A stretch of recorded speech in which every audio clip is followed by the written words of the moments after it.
to go to Facebook Live. There it is. Okay, now we can plug it in. Let's see if we get a picture. We're live right there. Yep, we're on. Okay, we're not. Okay, so now we are good. All right, now we're running. Okay, so let me check my phone.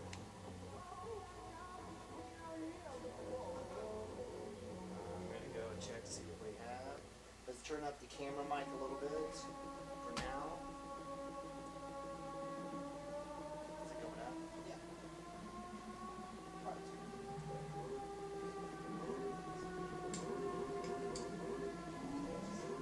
Okay, I guess I'll interrupt. Machine check.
Looking for a solution to your water well problem or just needing a new well drilled?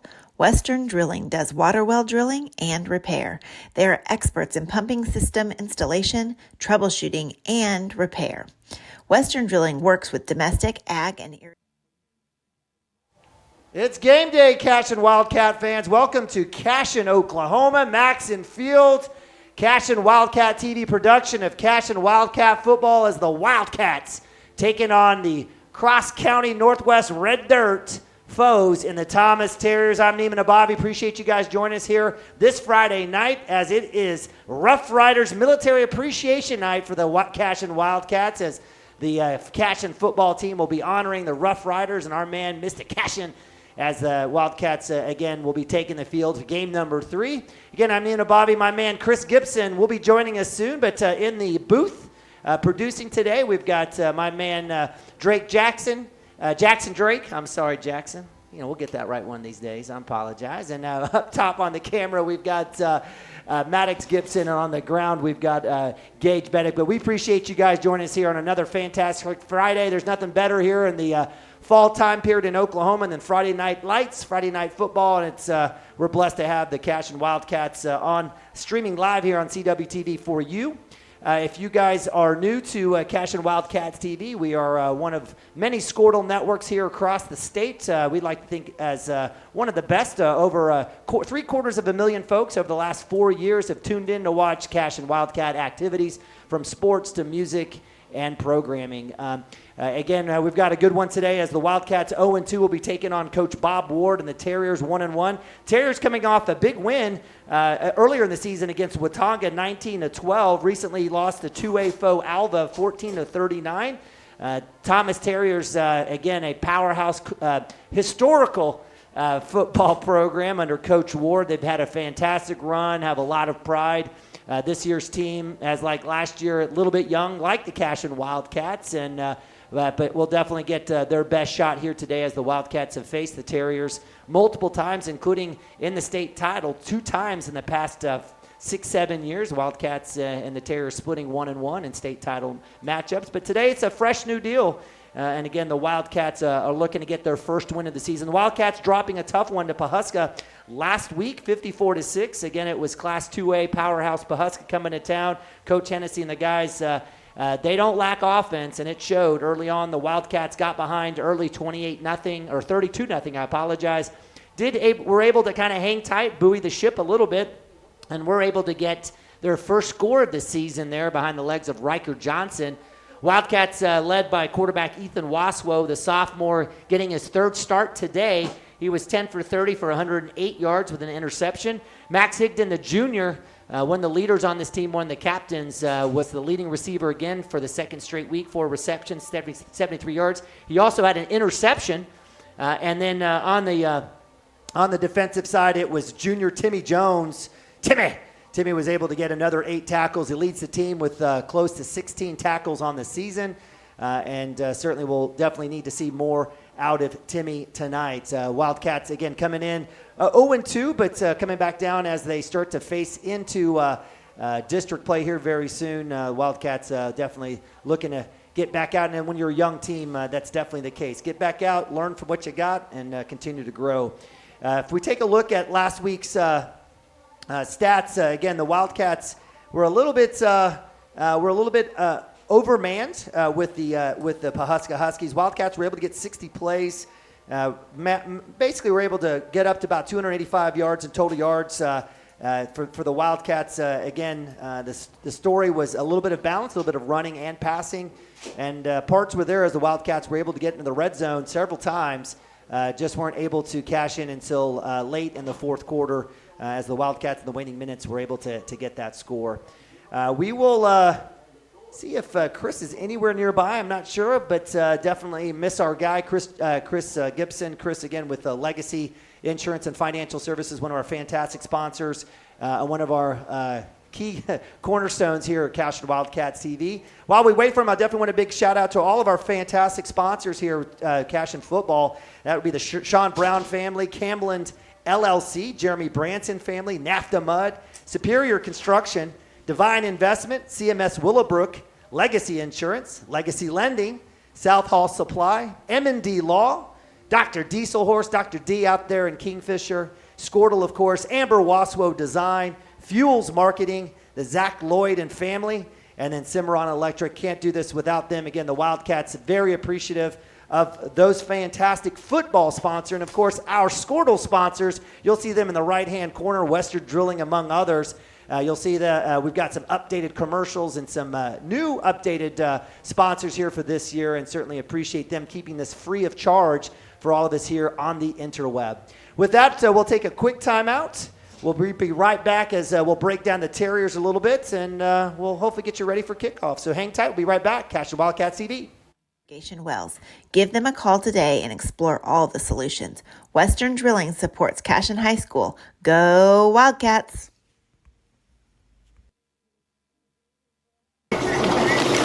Storm season is coming, people, and your first choice for roofing needs should be Rhino Roofing. Locally owned and operated, the Rhino specializes in all types of repair and replacement.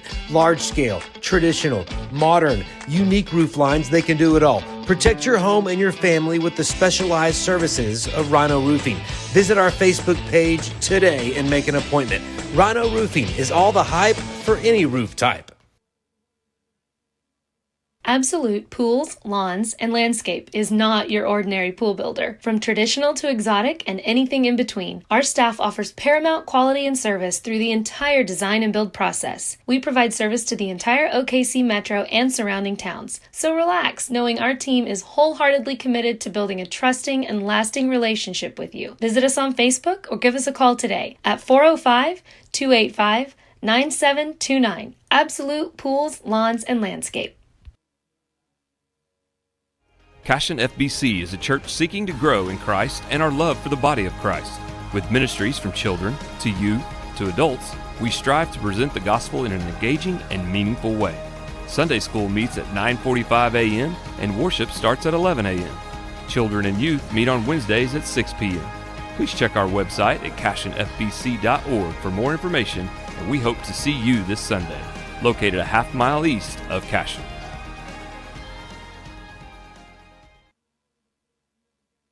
Dr. Matt Dieselhorst at Dieselhorst Sports and Orthopedics can help you get game day ready. Dr. Dieselhorst works with athletes of all ages, taking a coordinated approach to accelerate return to play and maximize athletic performance. His work with pros in sports training, injury prevention, bracing, functional rehabilitation, and imaging works seamlessly with his medical and surgical expertise. Get started by going to Dieselhorst Sports and Orthopedics. Let Dr. Matt Dieselhorst get you back on the field, backing all Oklahoma athletes on the field and off. Presenting Regato Ranch, located within the Cashion School District and offering homebuyers the experience of small-town charm with the modern world of shopping, dining, and healthcare just minutes away. Situated east of Highway 74, Regato Ranch boasts 1-acre home sites with privacy and ample space to retire or raise a family. To build your next home from the ground up or to inquire about new properties currently for sale, contact Brandon or Shannon Cotter with Iron Creek Homes and C7 Realty. Come find your forever home at Regato Ranch. And go Wildcats! Kyle and Gina Van Druff have the answers to all your real estate and insurance needs. These guys will have you covered in a one-stop shopping experience. They are local agents, local supporters, and active in the Cashion community. They are also proud parents of past and present Cashion students. Kyle and Gina help their clients make the right choice. Don't wait till it's too late. Call 405-607-4300. Go Wildcats and number 88. Let's have a great year. Wildcat up! Get you some! All right, welcome back to Cashion Wildcat TV, Cashion Wildcat production of the Wildcat football here. I'm Eamon and Bobby. Appreciate you guys joining us here on a great Friday night as the Wildcats looking for victory number 1 on the season as they take on the Thomas Terriers Class A, led by head coach Bob Ward. We had a chance to kind of break down a little bit of the Wildcats last week against Pawhuska. A lot of positives. Still a team looking to grow with 21 freshmen and sophomores participating in a lot of different ways, close to 10 to 11 freshmen getting valuable minutes for the Wildcats thus far this season. Let's break down the Terriers here. So if we take a look at the Thomas Terriers, they, again, were losers to Alva, again, 2A. That's kind of a local rivalry, but again, we're able to get their victory against Watauga, 19-12. Watauga we'll see later in the season in district. For the Thomas Terriers, again, we saw them last year, a young team, still a young team this year. They graduated quite a few seniors off last year's team. They show up sophomore, freshman, so you'll see a lot of that. Very similar, very, very similar to the Cashion Wildcats, but they definitely do have some great offensive threats. If you take a look in terms of our players to watch, it all starts and revolves around the sophomore Ty Littlebird, number 6, lanky quarterback. He's got great feet, has a fantastic arm. We saw Ty do his work last year against the Wildcats. Made some big plays, and the most important thing that you'll see out of Ty Littlebird is that he is able to extend plays significantly. He's able to get inside, outside the pocket, and find his guys. He's got enough arm strength to find his receivers, and one of those receivers is number 13, Zach Clancy. One of the few seniors on this team, one of the few starting seniors on this team. Zach Clancy has been around a long time. He knows the story. He's been a part of a lot of great Thomas runs, and Zach will be a guy that you'll want to watch definitely as Ty Littlebird goes back to pass. That'll be his main target. But also on the defensive end, Zach plays a little bit of safety for the Terriers. He'll roll down sometimes and even show a little bit of a linebacker look on run heavy. And he's just a terrific athlete. You'll see him out there quite a bit running around. He'll also be back there in punt return and possibly in kickoff return. So as we take a look at players to watch, it'll be Ty Littlebird, definitely the sophomore quarterback. It's going to all revolve around him for Coach Ward and Zach Clancy. Another person to be on the lookout for is number 24, Wiley Heinsohn, another sophomore. Again, it's a very young backfield, just like the Wildcats.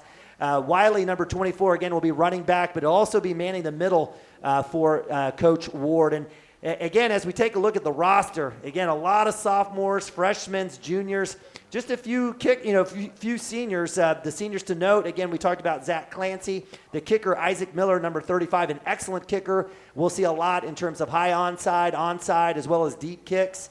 And then Colton Stinson, the defensive end, number 78. He's also an offensive lineman. He'll be in and out for the Terriers. In terms of keys to the game, we mentioned Ty Littlebird. He's the guy. It revolves around him. Well, from a standpoint on the defensive end, it's all going to be about quarterback pressure. And it's not just, the same pressure up the middle or around the edge. It's going to be up to Coach Wood to mix it up, to keep it fresh, to kind of keep Littlebird guessing in terms of where it's coming from. If the Wildcats can kind of keep him hemmed in the pocket, I think that'll be their best scenario. And as I see Chris running up here with his big mug of something, will certainly be a situation. We'll hang tight as Chris will come in and we'll get his head set. It's all right. Chris has got his head shaking. We know how it works, brother. And so, Chris, we were just running through players to watch. Again, Ty Littlebird, the quarterback, had a fantastic game against the Wildcats last season. Definitely can do it with his feet and his arm. We mentioned the big senior on the team, and that's Zach Clancy, the senior, number 13. But we were talking about keys to the game. You watched a little bit of the film. We talked about Ty Littlebird. We're going to start on the defensive end here on that bottom point there in terms of quarterback pressure. That was something you and I talked about earlier. Yeah, this young quarterback, we talk about us being young. They're young. I think you probably already mentioned that. Yeah. But, they have a young quarterback. He started last year as a freshman. But whenever he's out there, he's still young. You got to put pressure on him if you can get him moving, and don't let him just sit back there and pick you apart, because he's still got a good arm. He does. And he's quick. Like I think you said, he's a playmaker. And if you can get pressure on him and really get him outside the pocket, he's still young, and he's going to make mistakes. And he makes mistakes, that's going to open up opportunities for our defense. So we had another point here. I'll let you catch your breath, Chris, here in terms of the legacy key to the game. And, again, big shout-out to Legacy Insurance and Financial Services. Big shout-out to Megan Gibson.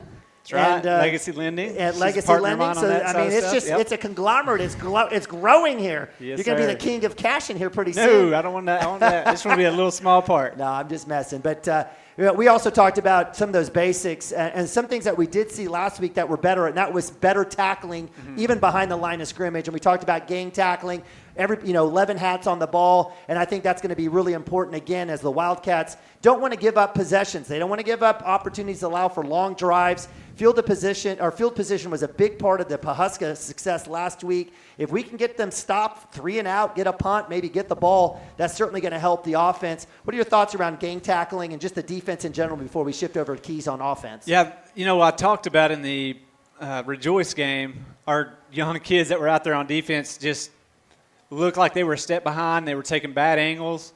Last game, they were doing better at taking better angles, coming in, holding on, letting your teammates fly to the ball, bring that runner down. Even if they're bigger than you, you can get in there, hang on to a shoelace. You got 4 other guys coming, 5 other guys. Let your teammates come in and clean it up, and they did a lot better of that last week. And the thing is, I talk about angles and the speed of the game. Last week we saw a lot of standing, kids running by you, but by the end of that game, by the end of the first half, you saw kids, turning and running with receivers, getting ready, anticipating, taking angles. All of that, you're going to see these kids take massive steps every single game, and it's going to be exciting to see where they end up at the end of the season.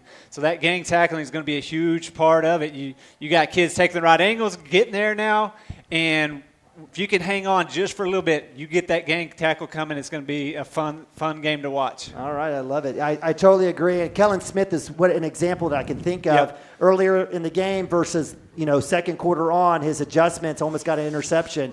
We've got a couple seconds right before we have the band, as well as Mr. Silky Smooth Chad Tishner kind of getting us up to speed on the Rough Rider scenario. In terms of offense, we have moved the chains, maintaining possession, time of possession. What's your expansion on that in terms of your legacy keys to the game for the Wildcats? Yeah, moving the chains, man, is going to be a big thing. We talk about having penalties, and you can't have penalties. You go back. You got to be moving the chains. In years past, we've had big play opportunity after big play opportunity with some of the players that we had, just they were a walking first down or a walking touchdown. But now these younger kids, it's so important. Let's just get 10 at a time. Let's get 3, 4 at a time. Let's not go backwards. You get 4 at a time, you're going to start picking up those first downs and start adding them up. It's going to result in touchdowns. Yeah, I love it. I love it. Keys of the Game brought to you by Legacy Financial Services and Insurance. Appreciate all of that, bringing the knowledge for you. We're going to send it over to Silky Smooth Chad Tishner as we'll be honoring Rough Rider Night here, Military Appreciation Night here on Maxon Field. 1898, there was a group of young men who signed their names as the 1st Regiment of Volunteer Cavalry for the Spanish-American War. These men were called Roosevelt's Rough Riders. Roy Victor Cashion, an 1897 graduate of Hennessy High School, was among the men who enlisted as the 1st Regiment of Volunteer Cavalry on May 2nd, 1898. At only 17 years old, Cashion rode horseback from Hennessy, Oklahoma, to Guthrie to volunteer to fight in the Spanish-American War. The troop was drilled and trained in San Antonio, Texas for some time until June 15th when it transferred to Tampa, Florida. Roy Cashion joined General Shafter's expedition into Cuba along with his fellow Rough Riders in late June of 1898.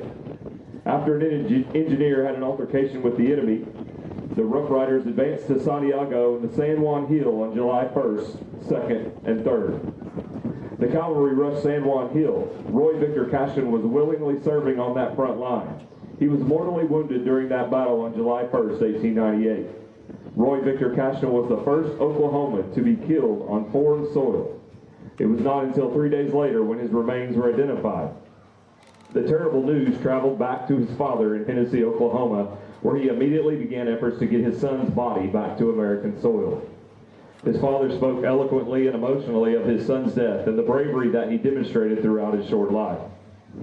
After a 3-year effort and with the help of a tent mate of Cashion's, the young soldier's body was finally successfully returned to Hennessy in 1902. The funeral for Roy Victor Cashion was held on January 27, 1902, which was 1,305 days after his death. In 1899, there was a statue and a monument erected in the city of Hennessy, Oklahoma, in memory of Roy Victor Cashion's heroic sacrifice.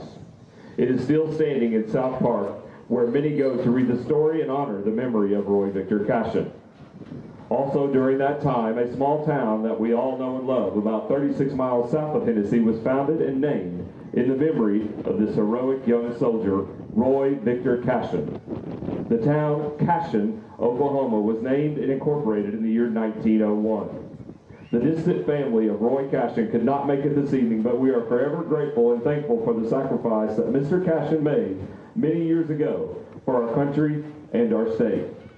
The family appreciates the recognition and support of Roy and his sacrifices. The Cashion football team is wearing a Rough Rider helmet and decals, as well as wearing Rough Rider jerseys and pants in honor of Rough Rider Night. It is with great appreciation that we recognize all the men and women who have served this great country.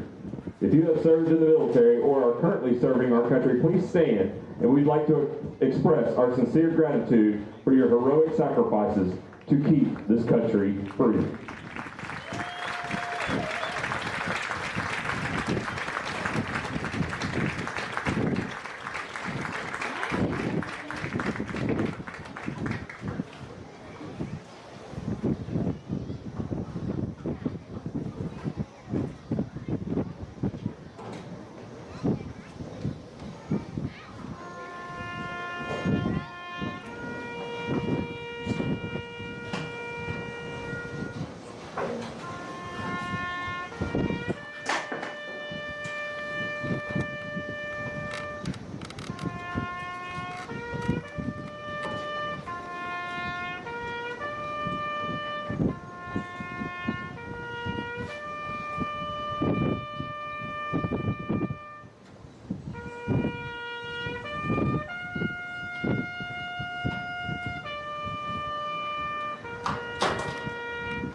In honor of Roy Cashion and all servicemen and women, please remain standing in honor of the United States of America with the playing of the national anthem under the direction of Philip Snow, performed by the Cashion High School Band.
The entire universe, so blessed to be living here and definitely blessed to be in Cashion, Oklahoma here on Friday night. 94 sunny, a little bit of wind as the Wildcats take on the Terriers. Great job there by Silky Smooth. Chad Tishner running through Roy Cashion and the whole story here around the town. The Rough Riders, Military Appreciation Night. Great night, great way to in essence, honor all those fine folks here in just little itty-bitty Cashion, Oklahoma. Yeah, we have a lot of veterans in this community, and we appreciate every single one of them. Christina Branson that works in my office, her husband served, and now Jake Branson graduated last year. If you are a Cashion Wildcat fan, you probably have heard his name, the Branson family. He's in the National Guard right now and waiting to go on and do some things in the Air Force. Very nice. So, all right, so very good, great pregame service there as we see some of the coaches coming out. Wildcats, again, honoring the Rough Riders with their white helmets, gray tops, white bottoms. I know folks like Clayton Harmon can probably throw his tradition out the window, at least today, to honor the Rough Riders in our military. Wildcats looking sharp with one of their 3,000 uniform combinations with the little Rough Rider decal. Big shout out again to Coach Shaq, Coach Wood, Coach Jay, and the bunch. They've been working extremely hard. We've seen improvement. Like to see continued improvement here in Game 3 against a team that's not a Class 2A juggernaut. Yeah, and it looks like the Thomas coaches. Oh, yeah, no, they're going to go around. Okay. I was going to say, we're about to have them live on here with us. That's all right. We're taking them.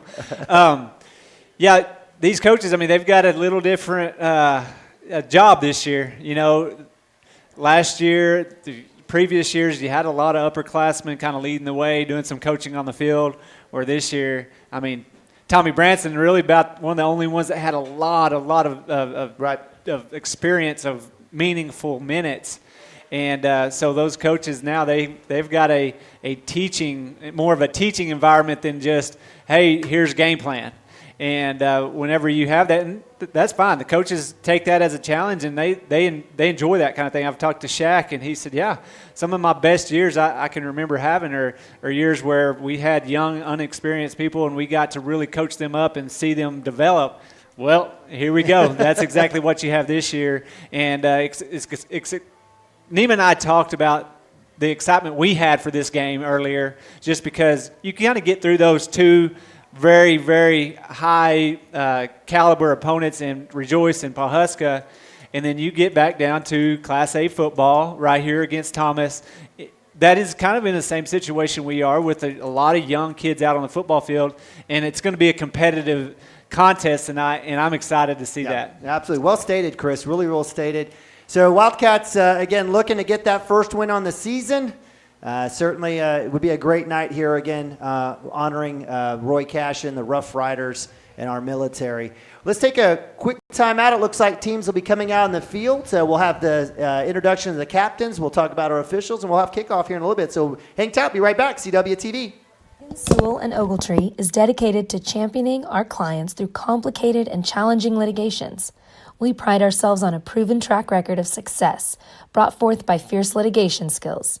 The lawyers and staff of our firm are dedicated to effective and personalized representation for every client who entrusts our service.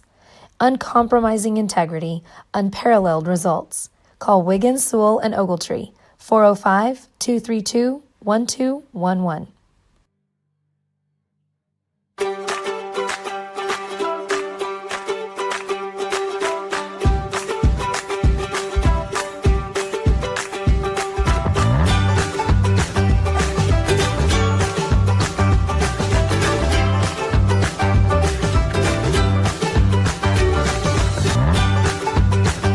Stream with Oklahoma's #1 high school streaming service, Squirtle.tv. Find out more at Squirtle.com/stream.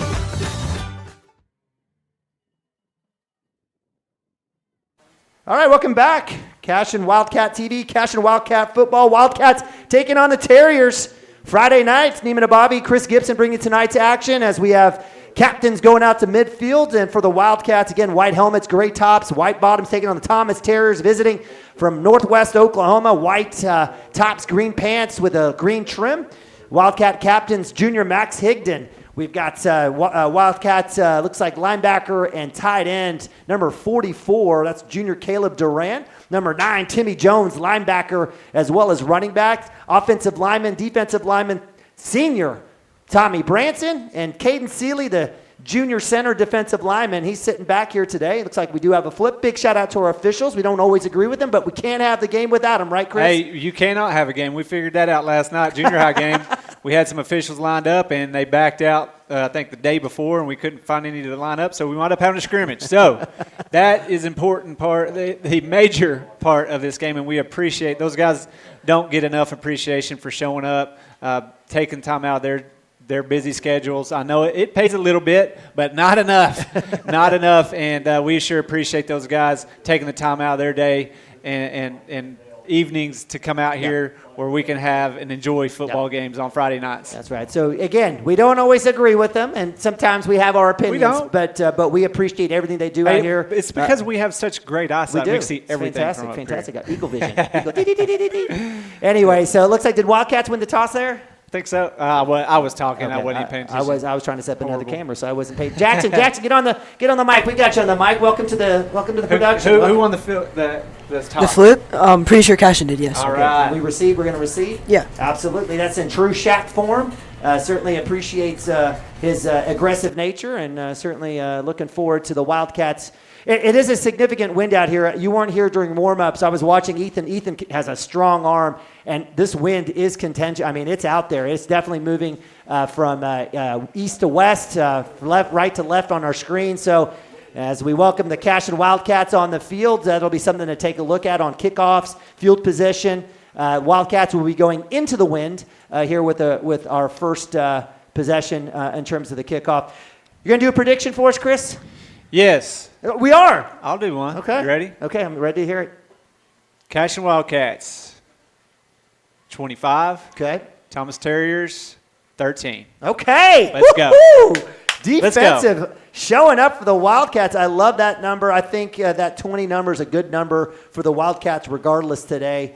It's going to be fantastic. So, again, we appreciate you guys joining us. Again, appreciate all of our friends and family on the Squirtle side of things. I think we've got Red Dirt tonight. We will not be on Red Dirt. But Pay Dirt. Pay Dirt, my bad. My bad. Pay Dirt. Go give a big shout out to our man Drew Baker would be like, what are we talking about, Red Dirt? Hey, he likes Red Dirt music. He does though, love Red Dirt. so. In fact, speaking of Red Dirt, Zach Bryan got arrested, but I think his tickets, like everyone was trying to get tickets. I know people in my family were trying to get tickets. I think they got shut out, but I think Ashley got a code, and then when she got on there, it was like, going to cost us $2,000. We were like, that's a lot of frozen chicken nuggets we could buy with $2,000. You know, even with Joe Biden's inflation.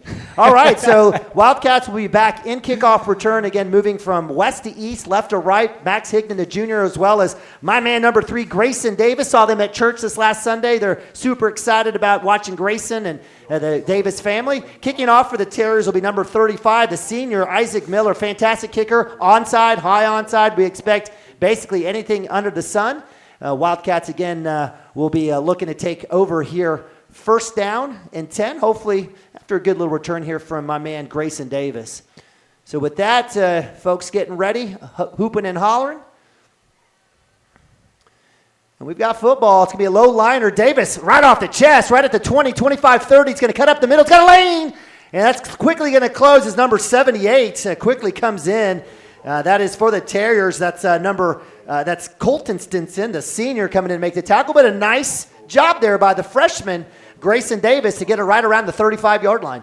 Yeah, I don't think I've ever seen a line drive like that. That was I don't think that football ever got above 10 yards and hit Grayson right square in the pads. But Grayson did a good job catching it, because sometimes those are really hard to catch and get up the field and get some good field position for the Cashion Wildcats. Caleb Duran with his first carry of the season. Love seeing 44. Had a fantastic freshman year in a Cashion uniform.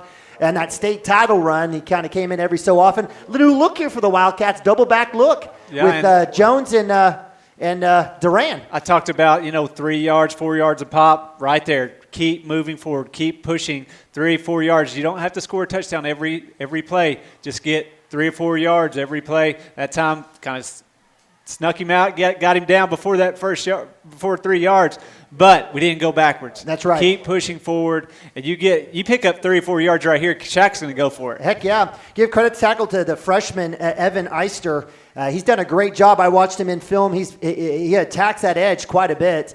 So it'll be 3rd down and long. 3rd down 7. 11 minutes on the clock. Waswo back to pass, looking to his right to Higdon. He's got pressure. He's going to roll out, and he's going to be sacked. Big loss there. Give credit to number 50, Remy Kohout, the freshman.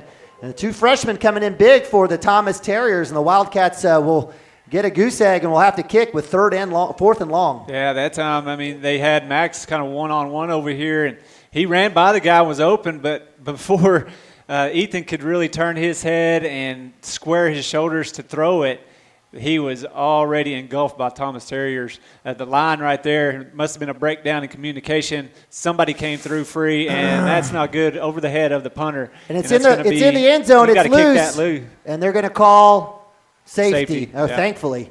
Yeah, that's what I say. That punter, that is our – sorry, I can't. No, that's okay. He's new, and I cannot. Benson Waltman. Yeah. Right there, you just turn, run, kick it out of the back of the end zone, because if he falls on it in the end zone, the Thomas Terrier falls on it in the end zone. That's a touchdown for the Thomas Terrier. So luckily, it scooted out of the end zone before we were able to, before the Thomas Terrier were able to get it. But man, you have to turn, run, and know the situation. Kick that ball out of the back of the end zone, because it's not very likely you're going to pick it up and turn it and be able to punt that thing. So, I said don't go backwards, and that's all we did on that. We had the very first play was a really good 4-yard pickup, and then straight backwards. And that's the thing that the young. That's just youth showing out right there. And the front line, it's kind of miscommunication. They had some blitzing, came in, got the quarterback, backed way up, and then just a bad snap over the punter's head. And now you just got to face that adversity, move forward, get better, and hey, you're only down 2. Get out there on defense and start over. Heck yeah, well stated. Wildcats, again, based on rules, will have to have a choice of kicking off or punting. They elect to kick off from the 20. Deep will be 3 Thomas Terriers starting. Again, we talked about that senior, Zach Clancy. Again, number 11, Landon Wald, sophomore. And to the right of him is number 15, Junior Gage Wright. Kicking off for the Wildcats will be number 59 today, Benson Waltman. He's got that clubbed hand there, so hopefully get him back and healthy. Let's see if the Wildcats can maybe figure this out. Coach is telling exactly. Coach Wood is trying to get his guys directed. Looks like it's going to be towards Coach Wood in the sideline. That's going to hit the ground. That'll be down. So not a terrible situation in this win as number 88, that's Collier Lutkmeyer, the sophomore, falls to the ground, and that'll be Thomas Terrier's 1st down and 10, and Cashion for their, in essence, second possession of the game. Yeah, that kick was another little liner, but this wind is kind of whipping around, and I think it's more, straight out of the north, so coming crosswind more than anything, and it's just kind of going to play a little bit of havoc all game. Wildcats in a 3-4 set here. Little Bird will have a flag already, false start here for the, let's see if the line judge here will, I didn't see offsides, did you? No, I didn't see offsides, but maybe somebody was lined up off. Yeah, well, we'll have false start, so we'll take it here. The Wildcats move them back 5 yards with the mark off on the penalty, back into Thomas territory on the Thomas 46. Again, Wildcats coming in that 3-4 look, manned by Matthew Stockton in the middle. We've got Tommy Branson as well as number 15, Ethan Waspo, now set up on the edge. Wildcats will come with DBs, Kellen Smith, Grayson Davis, Timmy Jones at linebacker along with Caleb Duran. Shotgun empty set for Little Bird. He's going to look to the middle. He's going to go deep. He's got several guys in the area, in and out of the hands of number 15, Gage Wright. Good, I would say decent coverage there by Kellen Smith. He had a step behind it, but fortunately was able to get the drop, and Wildcats will set up 2nd and long. Number 6, Ty Littlebear, I mean, he put it on the money. I mean, that kid had a step, and he hit him in the hands. It was just dropped. The Cashion Wildcats were there, but, man, if that would have been caught, I mean, that had all opportunity to catch the ball. Those Cashion Wildcats, they're going to try to – they know where the young players are on the Cashion Wildcat defense, and that's in the secondary. They're going to try to exploit it, and that's what they did on the very first play. Keeper by Little Bird is going to cut back outside. Caleb Duran comes in, sneaks up on him. Is able to get the nice stop there just for a short gain of 2. That'll bring up 3rd down and long. Nice work there by the junior. We absolutely love Timmy Jones and Caleb Duran in the middle. They're going to be a stable and an anchor for the defense this year. Can't wait to see him next year, but nice work there. Little Bird can do it. He's an athletic kid, and Wildcats will have to spy and make sure and stay at home on him. Yeah, Cashion Wildcats there. Caleb did a great job. We saw last week against Pawhuska. They ran that same play early on in the game and scored a touchdown. That time Caleb did a good job spying that quarterback, and it opened up a lane for him, but Caleb quickly got there to shut it down. Little Bird back to pass, looking to go deep, stays in the pocket, flushes out. He's got no one there. He's going to try to get something to go, and Caleb Duran comes up. Timmy Jones with the sack, loss of 3. Great job by the DBs. Call that one a coverage sack, and the Wildcats will turn them up and get that punt team on the field for the Thomas Terriers. Yeah, you saw it. Little Bird likes to scramble out, turn his shoulders, and keep his eyes down the field. He was kind of directing traffic, trying to get his receivers open, but you said it, those defensive backs for Cashion were doing a great job of just locking on to their receivers. Nobody came open, gave Caleb and Timmy Jones time to come downhill and make the sack. Back to punt and return is number 14, Max Higdon. Big punt with the wind. That's going to hit at the 10. It's going to roll. Max, go get it, son. Hopefully go in the end zone. And they're going to give it to him at the 1-yard line. Are you kidding me? It went into the end zone, though. He carried it in. He never had possession. No. So we'll have a stop of time Shaq's here. going to talk to him because he never had possession. The ball rolled into the end zone. You got to stop it and get possession inside the field of play. So with 8:28. So Coach Shaq has every right, as we saw the exact same thing, as the player basically rolled into the end zone with the ball, never had possession. The rule is not the same as it is, and once that ball crosses the line, it is a touchback. Yeah, if it crosses the line at all, if it crosses that plane at all, even if it's in the air, if it doesn't touch the ground in the end zone, it's considered a touchback in high school football. But they're not going to say that. They're going to say he held on to it, but he never had possession of the football. It was still rolling around down there in the end zone. So I'm not sure. Maybe we'll get a clarification. And maybe it is. Maybe I'm wrong. Maybe it's where you touch it and you're done. It's done. But from my understanding of the rule is when you touch it and it rolls into the end zone, that's a touchback. I agree. So Wildcats, tough start here. Give up the safety, come back. On the punt, and that's a situation where I like what Max was thinking there. But if he backs up a little bit more with that wind and catches it, he has a chance because there was no pressure. There was only one gunner coming down. But that's just me in revisionist history. So 1st and 10 from the 1. Wildcats with 8:28. They're going to have to go 99 on this one. Let's see if they can do it. It's going to be silver lining. We're going to get 99 yards right here. I love it. Single back set is Drew Westerhoff, the sophomore, had a big day last week against Pawhuska. He's going to go ahead and get the carry. He's got to try to find a line. He's going to squeak through for a couple.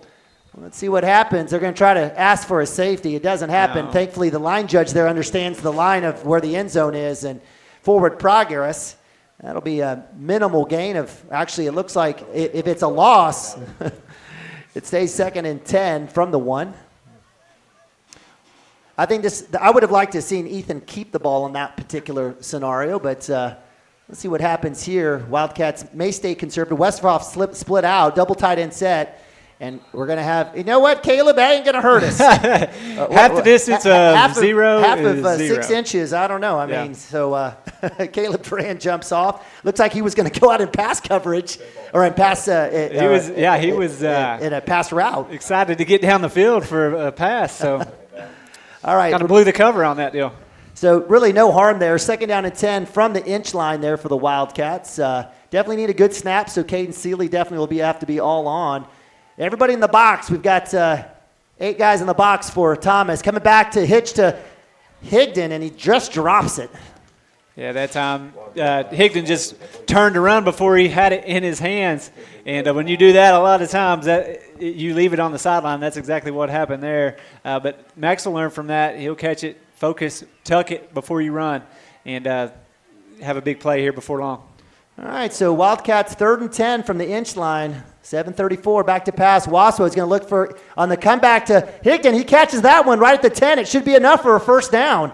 Yeah, no doubt. Max knew exactly where that first down marker was, got to it. Just a timing route there with him and Ethan, and Ethan delivered a strike. Great job there. All right, so Silky Smooth will announce it. So great work there. Coming right back to Max, the junior, finding it. That should be open on that soft right there, and that should either open up that double move go or come back. They are playing 10 yards off of the receivers. And, you keep doing that. Let's pick them apart with those plays like that. Timmy Jones with the inside give, comes back outside. He gets about 2 there. Nice job there again out of that 2-back set with Caleb Duran and Timmy Jones. A little misdirection. Duran looks like he'll set back out in trips. And we've got Max Higdon by himself against number 88. That's the sophomore Collier Lutkmeyer, the cornerback, who's backed up even more, about 12 yards off of Max Higdon. Let's see what happens here on the read. 6:57, first quarter. Give to Timmy's got a lane. Cuts the outside, still on his feet, falls forward. He'll get to about the 22, and that should be another for a Cashion Wildcat first down. Yeah, that time just a good kind of a counter there for the Cashion Wildcats, and Timmy Jones just had a big opening there. Good job by the front line to kind of crash that edge down and really let Timmy have some room to run there. All right, Wildcats with their second first down here, 6:34 on the clock now in breathing room at the 22. Single back set against Timmy will get the ball, cut back inside, drops the pads, and he'll get 1 or 2 again. So Wildcats feeding number 9, Timmy Jones. Big shout out to Grammy and Pop in Michigan. Wildcats really focusing on the run game here thus far. Yeah, I mean, they had to. When you're down on the goal line, when it was down on the 1, you kind of want to run to get it out of there. I actually had to wind up passing to get it down to the first down marker. But, man, yeah, he is definitely focusing on the run game and seeing what the offensive line can do up there. And that time, just nothing going for Timmy. Yeah, that one, it lost some footing. Coming up is number 30. And, again, for the Thomas Terry's Evan Eister, that freshman. And again, he attacks and attacks. This is a situation where I'd love the Wildcats to kind of fake that, maybe find some space in there just right under him. So I bring up 3rd down and long, 39, 5:37. See, he's coming up again, ready to get off that edge. Wildcats again, spread him out 2 by 2. Single back set is Timmy Jones to the right to Ethan Waswo. Waswo with the snap, back to pass. He's going to look for the screen inside off the hands of Grayson Davis. Just a little behind him. It was the right idea by Ethan because the safety was coming up, but that will fall incomplete, and it'll be 4th down. Yeah, those plays like that, you want to hope that you hit him in stride, moving across there and run by some of those players that are standing still because they're kind of, Caleb Duran lined out up there as a slot receiver.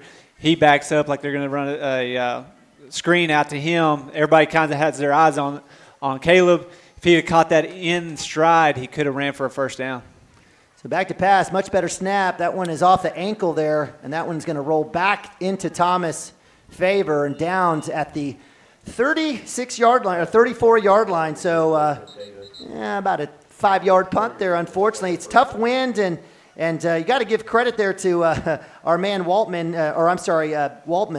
trying to get that off with that clubbed hand. So, hey, he's done a good job punting this year, even with the broke finger, catching it and then putting it. I mean, he usually puts a pretty good air on it with a little bit of a spiral to it, and that time just caught it off his ankle. Didn't go very far, but now Cashion Wildcat defense got to step up again. They did a good job of holding them that last drive. Step up again here, get a good stop, get the ball back in the hands of the offense where you can maybe get in a rhythm at some point and get down the field and score. Yeah, so if we go back to that punt that was declared down at the inch line, the difference, that's a 20-yard difference. And now if you add that 20-yard difference here, instead of Thomas getting the ball at the 34, maybe getting it on their side of the 50, it's a big deal, right? Yeah. And it's, we never say games are lost on one play, but, that's a situation where, that's just a tough break for the Wildcats. So with that, we do still have 5:13 on the clock here, first quarter. The Terriers will come back out on offense. This is, in essence, their third possession after getting that safety on that missed, that botched snap over the head of the Wildcat punter that went in for 2 points for the Terriers. They start at the 34. Single back set is number 30 back there. That is Eister with Little Bird. He'll roll out to his right. He's got a big lane. Tommy Branson in coverage, looking to go deep, floats it out there, and that's in and out of the hands. Intended receiver was number 11, Landon Wald. And we'll show you right there, Little Bird had a chance to run for about 15 yards. He's going to try to look for that big-time pass, and that time he had his man, Wald, wide open. Yeah, but and that ball's incomplete. Wald, he was running towards the end zone. You saw Westerhorst kind of running with him, and he broke his route off. And, I'm trying to get all these names right. Little Bird, he got it there, just didn't finish the play. Cuts back outside. No holding call there on Tommy Branson as he gets tackled from behind. Eventually brought down Little Bird. Gain of 5.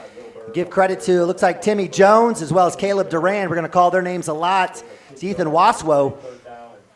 So that'll bring up a 6-yard run. So that time Little Bird decides to keep it, cuts it back outside, and gets a nice, healthy 6-yard gain to bring up third and very manageable, and definitely 4-down territory here for Coach Ward. Oh, no doubt. On his side of the football field, or the Cashion side of the football field, and they're going to let's see if they don't try to shot for the end zone right here, because third and about 5 is still pretty manageable. And a lot of times you're this deep out from the touchdown, it's a lot easier to take a shot. Jet sweep, no hold call. There it will be called. We saw it. It was easy to see. Jet sweep gets out close. It gets knocked out of bounds. Wildcats will definitely take this penalty as Ethan Waswo coming up gets raked around the neck and dragged down.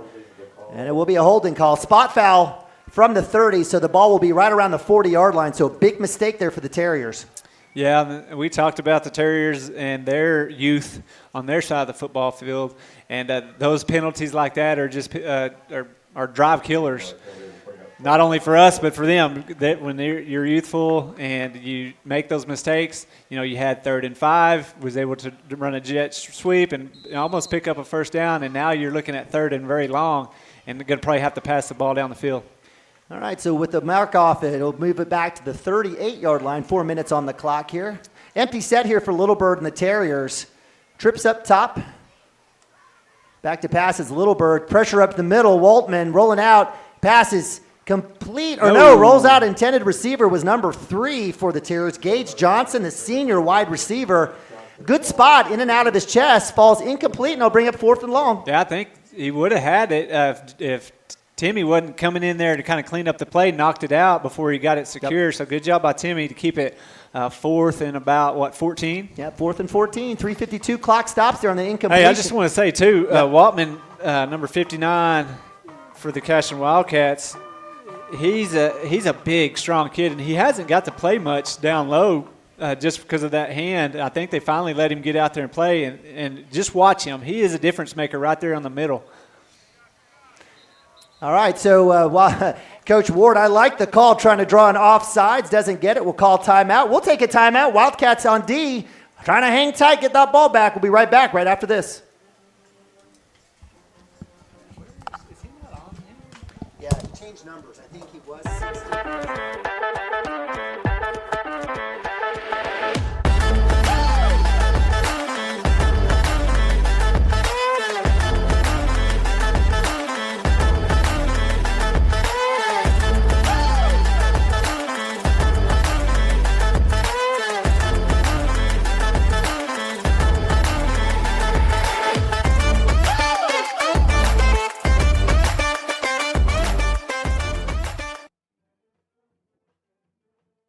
Founded by Jesse and Amy McCracken, Rural Pest Solutions is a Cashion-based, family-owned and operated company. Our focus is on providing the highest level of customer service while effectively treating many common invaders, including spiders, ants, roaches, mice, mosquitoes, fleas, ticks, and termites. Flexible scheduling and superior customer service are our top priority. Call us today to... All right, welcome back. 4th down. Wildcats trying to get the ball back. Terriers are going for it in Cashion territory. 4th and 14, Little Bird in shotgun. He's going to roll to his right, pressure up with Ethan Waspo in his face, crossing route up top, too high. Hinkton with the interception. 35, he's got a lane. He's going to get pushed out of bounds. The Wildcats with a big defensive stop will get it 1st down and 10. Yeah, that time just Max Hickman just sitting back there at that 1st down marker, and his job was don't let anybody get behind you, or and just kind of play center field. Ethan Waswell got in the backfield, put pressure on that quarterback, and he just had to hang one out there. Max Higdon did a good job going up, high point the ball, bring it down, and then had a good return, gave Cashion Wildcats really good field position for this 3rd drive. Amen, amen. Wind creating havoc for both teams here. Great credit to Ethan Waspo and the pressure there. Speaking of Waspo, he's in shotgun here, 2x2 for the Wildcats. Snap, he's going to go outside. Westerhoff with the snag to the 45, cuts outside. That'll be a 1st down. Cashion Wildcats in Terrier territory. Yeah, that time Ethan did a good job of leading Westerhoff out there where he could catch it on the run with his momentum going forward. Westerhoff did a good job of breaking one tackle, getting big yardage for the 1st down. Nice catch there. Westerhoff will have to come out as his helmet gets ripped off.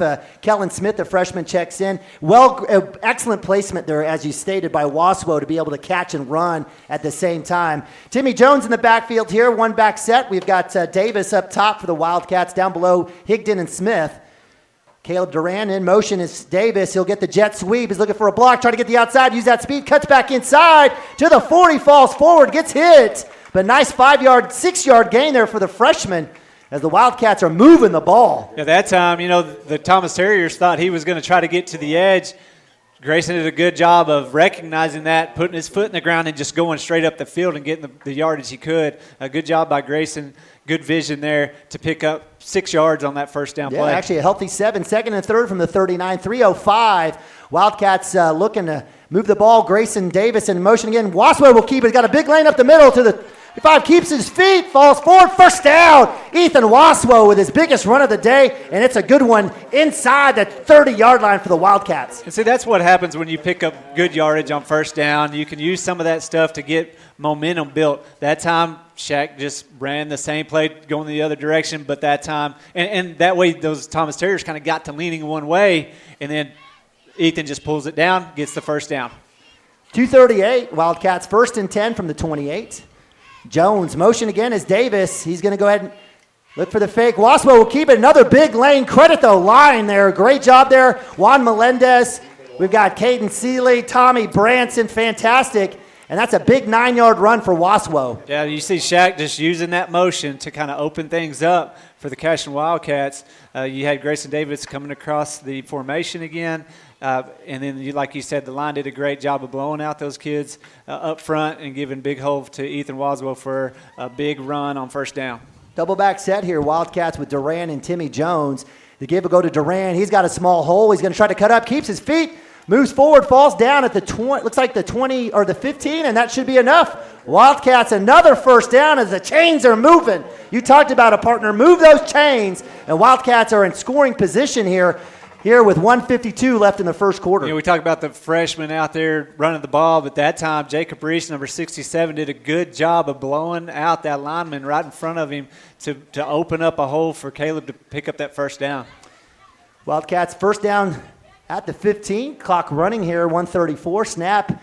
Waspo with the keeper. He's got a huge lane. If he cuts back to his left, he's got a chance, and he'll fall forward, and they'll be right at the sticks, right around the 6-yard line. Actually, it'll be 2nd down, but a nice 8-yard pickup there by the sophomore quarterback. Yeah, and the biggest plays of this drive have been in between the tackles. So, those first couple drives, you saw the line just kind of struggling, not really making any holes. This time they've done a great job of creating some lanes for Ethan and Caleb and them to pick up 1st downs. Ethan will go ahead and keep. He's got another huge hole, cuts to the left. Tries ball, breaks a tackle, touchdown! Cashion Wildcats, Ethan Waswo, 6-yard touchdown run. The Wildcats take the lead. Yeah, that time just Ethan did it again. I mean, just waited for that lane to open up. Once he saw it, put his head down, got in the end zone for the Cashion Wildcat touchdown. The Wildcats starting on their own 42 after that interception from Max Higdon. They go 58 yards, 8 plays. The Wildcats get their first touchdown here of the night. Adley Jerry out for the kick. Kellen Smith with a hold. Big extra point. Snap. Kick is up, and it's a beauty. Jerry with the extra. They said no good. That looked good to me. It must have been right over. I know from my angle, it looked like it was going through. But the guy on the left side there said, no way, no soup for you. Man, game of inches. I thought that looked good for Jerry there as she put that one, had plenty of distance, plenty of height. Everything looked good as Adley, I thought, got it through. Unfortunately, it's just a little bit wide, and with that, the Wildcats do not get the extra point, but they do gain the lead. They take the lead 6-2 here. Again, it was a fantastic drive, 58 yards, 8 plays, capped off by a run, 6-yard run by Ethan Waswo. The Wildcats didn't pass one time to Westerhoff, and that was it. And that time, I was just about to say that drive was primarily successful because of the run game. If you can get big yardage on first down in the run game like they did right there, that's going to open up everything else. Shaq, once he saw he had some success with that, he just kept pounding. He's like, I'm going to run the same play. Yeah. Let's go. Why not? Yeah. Keep running that same play until they stop it. When they do, when they overcompensate on something, that's when you hit them big down the field on a pass play, and we have the receivers to do that and a quarterback that can put it on the money. Amen. Amen. Love it. Wildcats out to kick. It'll be Waltman with the kickoff, this time from the 40-yard line. Last time we had to do it was from the 20. Hey. Cashion has the lead for the first time. Let's go. This year, that's what I'm talking about. 6-2. Let's live there. Let's go. Last time it was number 88, Collier Lukemeyer, that got the kickoff. He's going to touch that one. Loose ball. It's going to be touched. Had a chance. Was that Grayson Davis flashing the speed? And we'll give credit to number 11, Landon Wald, who was able to get that one as it was getting close to the sideline. So a good opportunity, a good kickoff there for the Wildcats. We'll take it. Yeah, I mean, you've seen it in years past where Cashion Wildcats, I don't think they would go 5 or 6 games would not have a deep kick, or maybe a whole year with not having a deep kick, and every single kickoff is onside. High onside. But you had the doctor, placing it back then. But that time Waltman did a good job of putting it right there on the edge to give Grayson a chance. Let's hope he's busy. 1st and 10, handoff inside. Nice hold there, eventually brought down. Looks like is that Caleb Duran. Yep. So give credit to number 30, Evan Eister, the freshman with the carry. That'll bring up 2nd down and about 5 here. Again, first quarter, 40 seconds on the clock, running clock here. Wildcats trying to get the ball back. Yeah, Eister, man, that dude is, for a freshman is a monster. Yep. I mean, he's going to be a big kid that we're going to have trouble with for a few years. All right, 2nd and 5. Wildcats at 3-man front. 2-by-2 for the Thomas Terriers. Little Bird in shotgun. He's going to go ahead and keep it. He's got a lead blocker coming out. Timmy Jones in pursuit with the angle. Little Bird flashing that speed. He'll get outside, and that'll be enough for a 1st down. Coach Ward said, all right, Shaq, we can pull our quarterback down and let him run a little bit too. And that time got out there on the edge with a lot of space, and he's quick. Get out there and eat up the yardage quickly. Yeah, Little Bird's built a little bit differently than Waswo. And my feeling is that Little Bird probably would prefer to throw it anyway. I think that'll press his anxiety there. But Wildcats, again, if we're going to play tit for tat, we'll see if the Wildcats can bounce back. Wildcats come back in 13 seconds as the play clock stops. 1st and 10 in Cashion territory at the 49. Empty set, bunch set here. In motion comes Landon Wald. He'll go ahead and get it. Waswo in the backfield. Breaks the Tommy Branson with the chest thumper. And that's a tackle for loss. So give credit to Waswo breaking up that jet sweep. And Tommy Branson coming in with the cleanup as Landon has to get picked up. Yeah, that time. Ethan, I talked about just slowing a kid down because you got Wildcats flying to the football. Tommy Branson was flying to the football, and poor Wald got spun around right into a locomotive. That's a Mack truck. Yeah, man, and he put him on his back. So good job, we talked about in the keys of the game, gang tackling, flying to the football, get there, slow them down, let the rest of your teammates come clean it up in that time. The Cashion Wildcats did a good job of that. All right, we'll take a timeout. Hang tight. Wildcats up 6-2 at the start of the second quarter right after this. Schedule your appointment, 405-283-6565.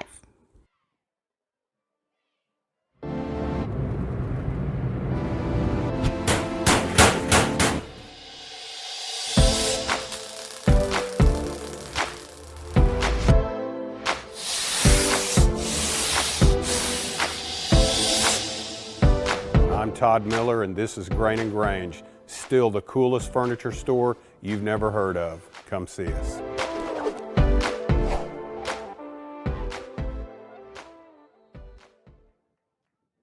All right, welcome back. Second quarter action live on CWTV. Wildcats, Terriers, little bird back to pass. So go ahead and keep coming up. Waldman cleaned up by Waswo. No, sir. No tricky there as the Wildcats sniffed that out. Another tackle for loss behind the line of scrimmage. Third down and long. Yeah, when you have a big guy like Waldman, just be able to manhandle the center and get into the backfield, that time he was back there before Littleburg could even look up and did a great job of slowing him down, getting him to the ground, let other Wildcats jump in on that, and right there, third down, and what are we doing? Was it third down? I'm not sure what's going on. There was, did they call timeout? There's zeros on the clock. Did they call timeout prior to the second quarter? They did. So before the snap? But I don't know why it's not behind the line of scrimmage. So the ball is, they just haven't moved the sticks. They're talking about it. It's going to be right there. I think they're trying to figure out what's going on, but it should be now second quarter. So let's go to a timeout, and we'll be right back. When you have a serious project that needs to be done, look no further than K&J Construction, America's leader and preferred Oklahoma company in industrial craftsmanship. We keep an old-fashioned attitude about work, and that it needs to be done when we promised. More and more, that means relying on brilliant hands and hard-working craftsmen working in tandem. Effective, efficient, 24 hours. All right, welcome back. Now officially second quarter action. I appreciate you guys joining us here. Neiman Abavi, my man Chris Gibson, bringing you tonight's action live from Maxon Field as the Wildcats taking on the Terriers. Wildcats with a 6-2 lead thanks to a 6-yard touchdown run by Ethan Waswo. Wildcats doing it on defense as well here. Got the interception from Max Higdon, which set up that touchdown. And now we've got a third and long. And it looks like, not sure what we got going on, but we should have a third and long here as the Terriers take the field. Third down and 15. Third and 15. Trips right. Little Bird will roll to his left. Waltman in pressure coming back to the sticks. Broken up. Look at there, my man Grayson Davis with the break. Yeah, and the snap, and almost gets his first turnover of the season. Yeah, Grayson Davis, I think, broke on that ball better than the receiver did, and he was, right there to make the play, make the break up. And, we talked about putting pressure on the quarterback. Waltman is just manhandling people up front and making him get out and throw the ball on the move. That time he made a good throw, but Grayson Davis did a good job of breaking on the ball and breaking up the pass. All right, so great job. That'll bring out the punt unit, number 35. That's Isaac Miller. That's going to be kicked out of bounds, and it'll roll out of bounds right around the 35, 36-yard line. So the Wildcats get their fourth possession of the game, this time right around the Cashion 34. It'll be first down and 10. Now let's see if we can keep that momentum going that we had on that last touchdown drive of just put the ball in those running backs' hands, let that front line do their job. Let's see if we don't see some motion out of the back, or, with those receivers coming across in that jet sweep motion to get the linebackers for Thomas moving in one way or the other, and then, letting Ethan or one of the run backs kind of exploit that. But as soon as I say that, he's going to try to throw it down the field. So. Double back set. Westerhoff now in the backfield with Ethan Waswo. Grayson Davis matched up on our side. Max Higdon up top. That's going to be inside. Give to Westerhoff. Nice little scoot. Falls forward. And for a guy that probably weighs about 130 pounds, dripping wet, he does a good job of carrying guys and keeping the ball moving forward. Yeah, no doubt. And he's shifty. I mean, right there, guy had him kind of locked up in the backfield. He was able to move, get by him for the 2-yard gain, and not have that tackle for loss. I'll bring up 2nd down and 8, 11-24. Wasco back to pass, come back to Higdon. And that was tipped, so give credit to number 3, Gage Johnson, who read that, just got in enough lane. Higdon was like, throw it up, son, I got you. And so that'll bring up 3rd down and about 8 here for the Wildcats as the clock stops. The Thomas Terrier defense, that linebacker kind of just fell into coverage. And, put a little air on that, get it to Max, because if you have it too low there, he steps in that lane, it could be pick 6. All right, so 3rd and 8, 11:20 on the clock from the 39. Back to pass is Waswo. He's going to come across the middle. Davis with a tough catch in the face, number 77, Trey Dunn, makes contact, and the freshman showing out. What was Trey Dunn doing it that far Well, he's back? a linebacker. Oh, I guess he fell into coverage. Okay, but, great job by Grayson Davis, man. Concentration right there. Ball hit him in the hands with the big man right in his face, kept it in his hands for the Cashion Wildcat first down. Wasso back to pass, looking across the middle again, finds Westerhoff, breaks a tackle, cuts back outside, trying to run from room, still on his feet, hang on the ball, young buck, and he does, and it's a first down for the Wildcats in Terrier territory. Hey, I love seeing Westerhoff with the ball in his hands with space. Kind of gives me flashbacks of Sam Brown or, Seth Brown. Seth, I can remember watching Seth when there'd be like 5 guys around him, and then before you know it, he'd be in the end zone. That time, Westerhoff did a good job of getting the ball, making a couple guys miss and pick up big yardage. 10:30, first down and 10 from the 30-yard line.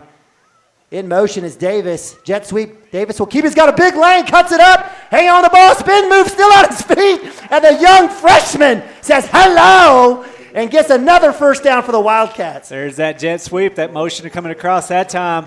The linebackers had seen him go across there and not get the ball a few times, and Ethan pull it down and go. That time they were watching Ethan. Grayson gets it in his hands with a big hole on the edge, gets to that outside, and picks up big first down yardage. All right, 1st and 10, clock running, 10 minutes, early second quarter action. Jet sweep, Davis again. Waswell will keep it. He's got a lane, cuts back up over, falls forward. That's going to be a nice chunk yard play there for Ethan Waswell, and the Wildcats are tearing it up with the ground game right now. Yeah, no doubt. And that time, again, motion across their jet sweep. You had linebackers kind of leaning. Ethan recognized that, pulls it down, big first down yardage. 2nd and 2, and the playbook is wide open for Shaq. All right, so 2nd and 2, as my partner states, 9:29 from the 9. Wildcats will look back. Double back set here. Caleb Duran and Timmy Jones, left and right, barricading Waswo. This time will be a handoff to Duran. He tries to break one shoestring tackle, falls forward to right around the 5-yard line, so nice gain of about 4. Enough for a first down. And that'll be a first down. Yeah, that time Caleb knew he had to get 2 yards for a first down, and the Terriers did a good job of kind of getting in the lane, not giving him just wide open room to run. Caleb did a good job of just powering through, picking up the first down. All right, 1st and 10 from the 6. Waspo will keep it, comes back, showing some fancy footwork, falls forward. Can they take him down? They do not. Touchdown, Ethan Waswell. Cashion Wildcats put another on the board. Yeah, they got to him about the 2-yard line, and Ethan's just a strong enough kid. He kept those just massive tree trunk legs that he's got churning and carried a couple of Terriers into the end zone for the Cashion Wildcat touchdown. So the Wildcats, 8 plays, but this time this one goes for 63 yards, capped off by another 6-yard touchdown run by Waswell. 12-2, looking to add another one here is Adley Jerry with the extra point opportunity. Kellen Smith, the freshman with the hold. Little bobbled Smith. Pick it up, Kellen, run with the big boy. Freshman looking to pass.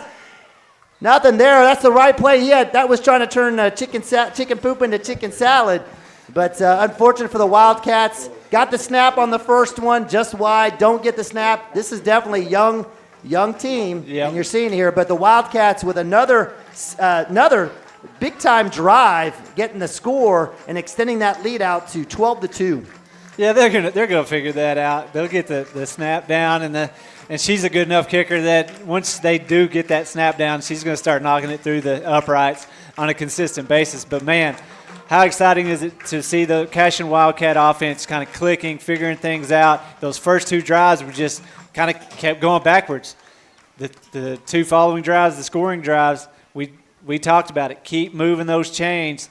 Keep moving forward. Don't shoot yourself in the foot. Those last 2 drives have worked. I mean, just like Shaq has drawn it up almost every play. And if you continue to do that, it's going to be a fun night for the Cashion Wildcats. So what's the difference? I mean, is it just the formations? Is it the motion? Is that what's creating confusion with Thomas? I mean, I think there's a lot of Cashion's doing a little misdirection on a few things, and when you as a defense and a young defense like Thomas Terriers are, you get lean in one direction. It's hard to make up if you don't have that extra step, or you're a little bit younger, you don't have that speed. I mean, we see it with us. I mean, you saw it with Pawhuska last week. They'd get us lean in one direction, and you'd see a guy run right by somebody. So coaches know that. Coaches know who's young. They scout the other team. They see what the other team is working with, and they try to exploit those young players and make them make mistakes. And that's what Shaq is doing right now. He's doing a great job of using his game plan, using some play calling to give the young Cashion Wildcat offense an advantage, and it's working. All right, so with that, Wildcats will be kicking off. It'll be Waltman Benson kicking off from the 40-yard line, deep, the usual suspects. Let's see if they come. There'll be a low liner.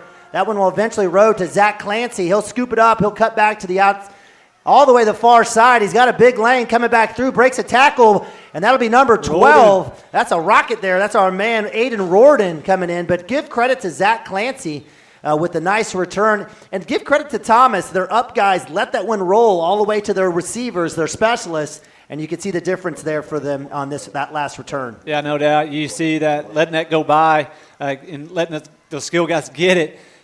They're well coached. Bob Ward is a stand-up guy. I saw him right before when they got here. I talked to him for a second. Great dude, man. Just a stand-up guy and is a heck of a coach. You watch Thomas play; they're always really well coached, very respectful kids, and it's always a fun night playing Thomas.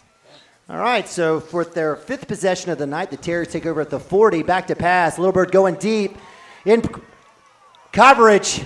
Is broken up. Caught by number 11. Coming back, Westerhoff gets the shoestring tackle, and that's a big play. Is number 13. That was Riker Johnson who checked in at cornerback. And that's where Coach would say DNA, right? That's just a situation where number 11, the sophomore Landon Wald, bigger than the freshman, goes up, high points it, and give him credit as the Thomas Terriers answer quickly with a big pass and catch down to the 17-yard line. Yeah, that time Rocker will probably tell you, like, hey, I was in the right spot, just didn't make the play, and 11 did, man. Wald did a good job of going up, getting the ball over top and keeping his feet. But I guarantee you Rocker's going, hey, throw it over here again. I want to get one. I'm going to get a pick. Westerhoff, a little safety help as Ward goes in motion now. That's going to be a handoff inside. Big tackle, Rorden coming in, and we'll have a holding call most likely. I thought I saw a hook. Hopefully it's not a face mask call. But it looked like number 59, Waltman, was in the backfield and was tackled from behind. Let's see what the call is here. Yeah, I'm telling you, Waltman is just wearing out the front line of Thomas. He's just too big of a man up there up front for the Terrier defense or offensive line. And that time they just had to tackle him, and there's no other way around it. And Waltman if he just keeps his ears pinned back and making that much disruption right in the middle of that Terrier offense, it's going to be a long day for Little Bird. Yep. I think the infraction went against Justin Torres, the junior lineman, number 72. Waltman in that nose tackle position for the Wildcats. So that'll bring up 1st and long here after that big play from the 27. Wald in motion again. Same play look here. Back to pass is Little Bird. He's going to go out. Davis in coverage, and that's going to be caught. So give credit to number 13, Zach Clancy. It's a jump ball that's being thrown, and Clancy comes underneath and is able to beat the freshman on that particular play. Yeah, now Ward saying, like I told you, Shaq was kind of using some play calling to give an advantage to the Cashion Wildcats. Ward is doing that. He's saying, hey, these guys got freshmen out there playing defensive back, cornerback, and we've got some kids that are taller, stronger. Let's just throw it up to them and see what they can do. And, yeah, the two biggest plays on this drive have been just prayers thrown up that just a bigger, stronger kid's gone up and made a play. 1st and goal from the 3, Wald in motion. He'll go ahead. Looks like Little Bird will keep it. Coming up, Waldman with the tackle. TFL like a rocket. I told you, man, that dude is just a man amongst boys right now out there. I watched him on the the play that they just threw the long play down to the 2 or whatever it was, Waldman had pushed the center about 5 yards into the backfield and then threw him to the side. But Little Bird had gotten outside the pocket, so he didn't make a play. But that time he was able to throw his guy to the side, go make a big tackle for loss. 7:07, second quarter. Wildcats trying to hang on here. First and goal from the 5, second and goal from the 5. Little Bird back to pass, keeps it, rolls to his right in pursuit. Coverage, and that one will fall incomplete. Great job there with Caleb Duran. And it looks like, who else was out there? Was that Ethan Waswo? No, I think that's Juan Melendez. No, Juan Melendez. Love it. A little Yeah. pressure there. And that's kind of, I'll take that. If you get Little Bird, a right-hander, rolling to his left, trying to throw back across his body. All day, yeah. Take that all day. Intended receiver was Zach Clancy. That falls to the ground. And that'll bring up third down and goal. But you saw Kellen Smith right there. He kind of lost his guy. The guy did come open. Good thing we had pressure in that face. Was able to tip that ball a little bit and throw it and not be able to make an incomplete pass. 3rd and 5, 3rd and goal, 6:55. Clock stops. They're in motion is Clancy. Wildcats will readdress. Westerhoff will come up, rolling to his right as Little Bird pressure Melendez. Timmy Jones will get him, hit him. Ball is caught. Is it out of bounds? Oh, my gosh. He didn't even have the ball until he was 2 yards out of bounds. That's the same guy that called the ball out on the 1 yard line when it was rolling around in the end zone. I don't understand what this guy is seeing. So Kellen Smith was the man who had a chance to break that one up. We're looking for the interception. Maybe if he tries just to knock it out, maybe that's the play. But it goes to number 11, Landon Wald, and that'll be a touchdown, a 5-yard strike. And Wildcats give up the 6 here. Extra point coming up in number 35, Isaac Miller. Snap, hold, kick is up, and it is. Do they call that one wide left? No, they'll call that one good. And so that'll add 7. So that'll move the score 12-9. Wildcats still in the lead with 6:43. Give credit to the Terriers going 60 yards in about 8 plays. Capped off by a 5-yard catch by again, number 11, Landon Wald, the sophomore. And, I'm just telling you, that's a play we wouldn't have gotten as a Cashion Wildcat, I don't believe. All I know is that drive, let's just talk about the whole drive. We had kids up front putting pressure on the quarterback. Yep. We had kids up front just being destructive. We had defensive backs in the right positions, good spots, just didn't go up and knock the ball down and go up there and make the play. So give credit to those Thomas receivers because they went up and made the plays. Yep. The kid caught the ball. I don't know if it was in touchdown or not. It wasn't. But he still got it in his hands. But what I liked that I saw was the Cashion Wildcats were being disruptive up front. Yep. They threw up 2 prayers that were answered, got down there and was able to luckily get in the end zone. I don't know how that was even called a touchdown, but it was. So everything had to go perfectly right for the Thomas Terriers. That was a little different drive than what the Cashion Wildcats have been doing, dominating, going down the field. Kickoff goes to Davis. He'll catch the 21. He stays patient, finds a lane, he's got to move. 40's got to be one guy to the outside. Grayson Davis, welcome to high school football. Grayson that time, he just kind of set the Thomas Terriers up, lulled them to sleep, and then when he saw a lane, boom, put his foot pedal to the metal, got through there, and luckily the Thomas Terriers, I told you they're a well-coached team. Their safety was back there to do the job of not letting him score, got in front of him, let the other teammates run up and get him, but not before a huge return for the Cashion Wildcats. It's almost a 50-yard return for my man Grayson Davis. Love it. Absolutely love it. Wildcats looking to answer here. Terriers get their first touchdown. 6:34, Waswo back to pass. Cross the middle. Westerhoff with the catch in the middle. Breaks free, has another few yards on the tumble, and that's all the way down to the 21. Nice job there by Waswo and Westerhoff hooking up again. I was going to say, man,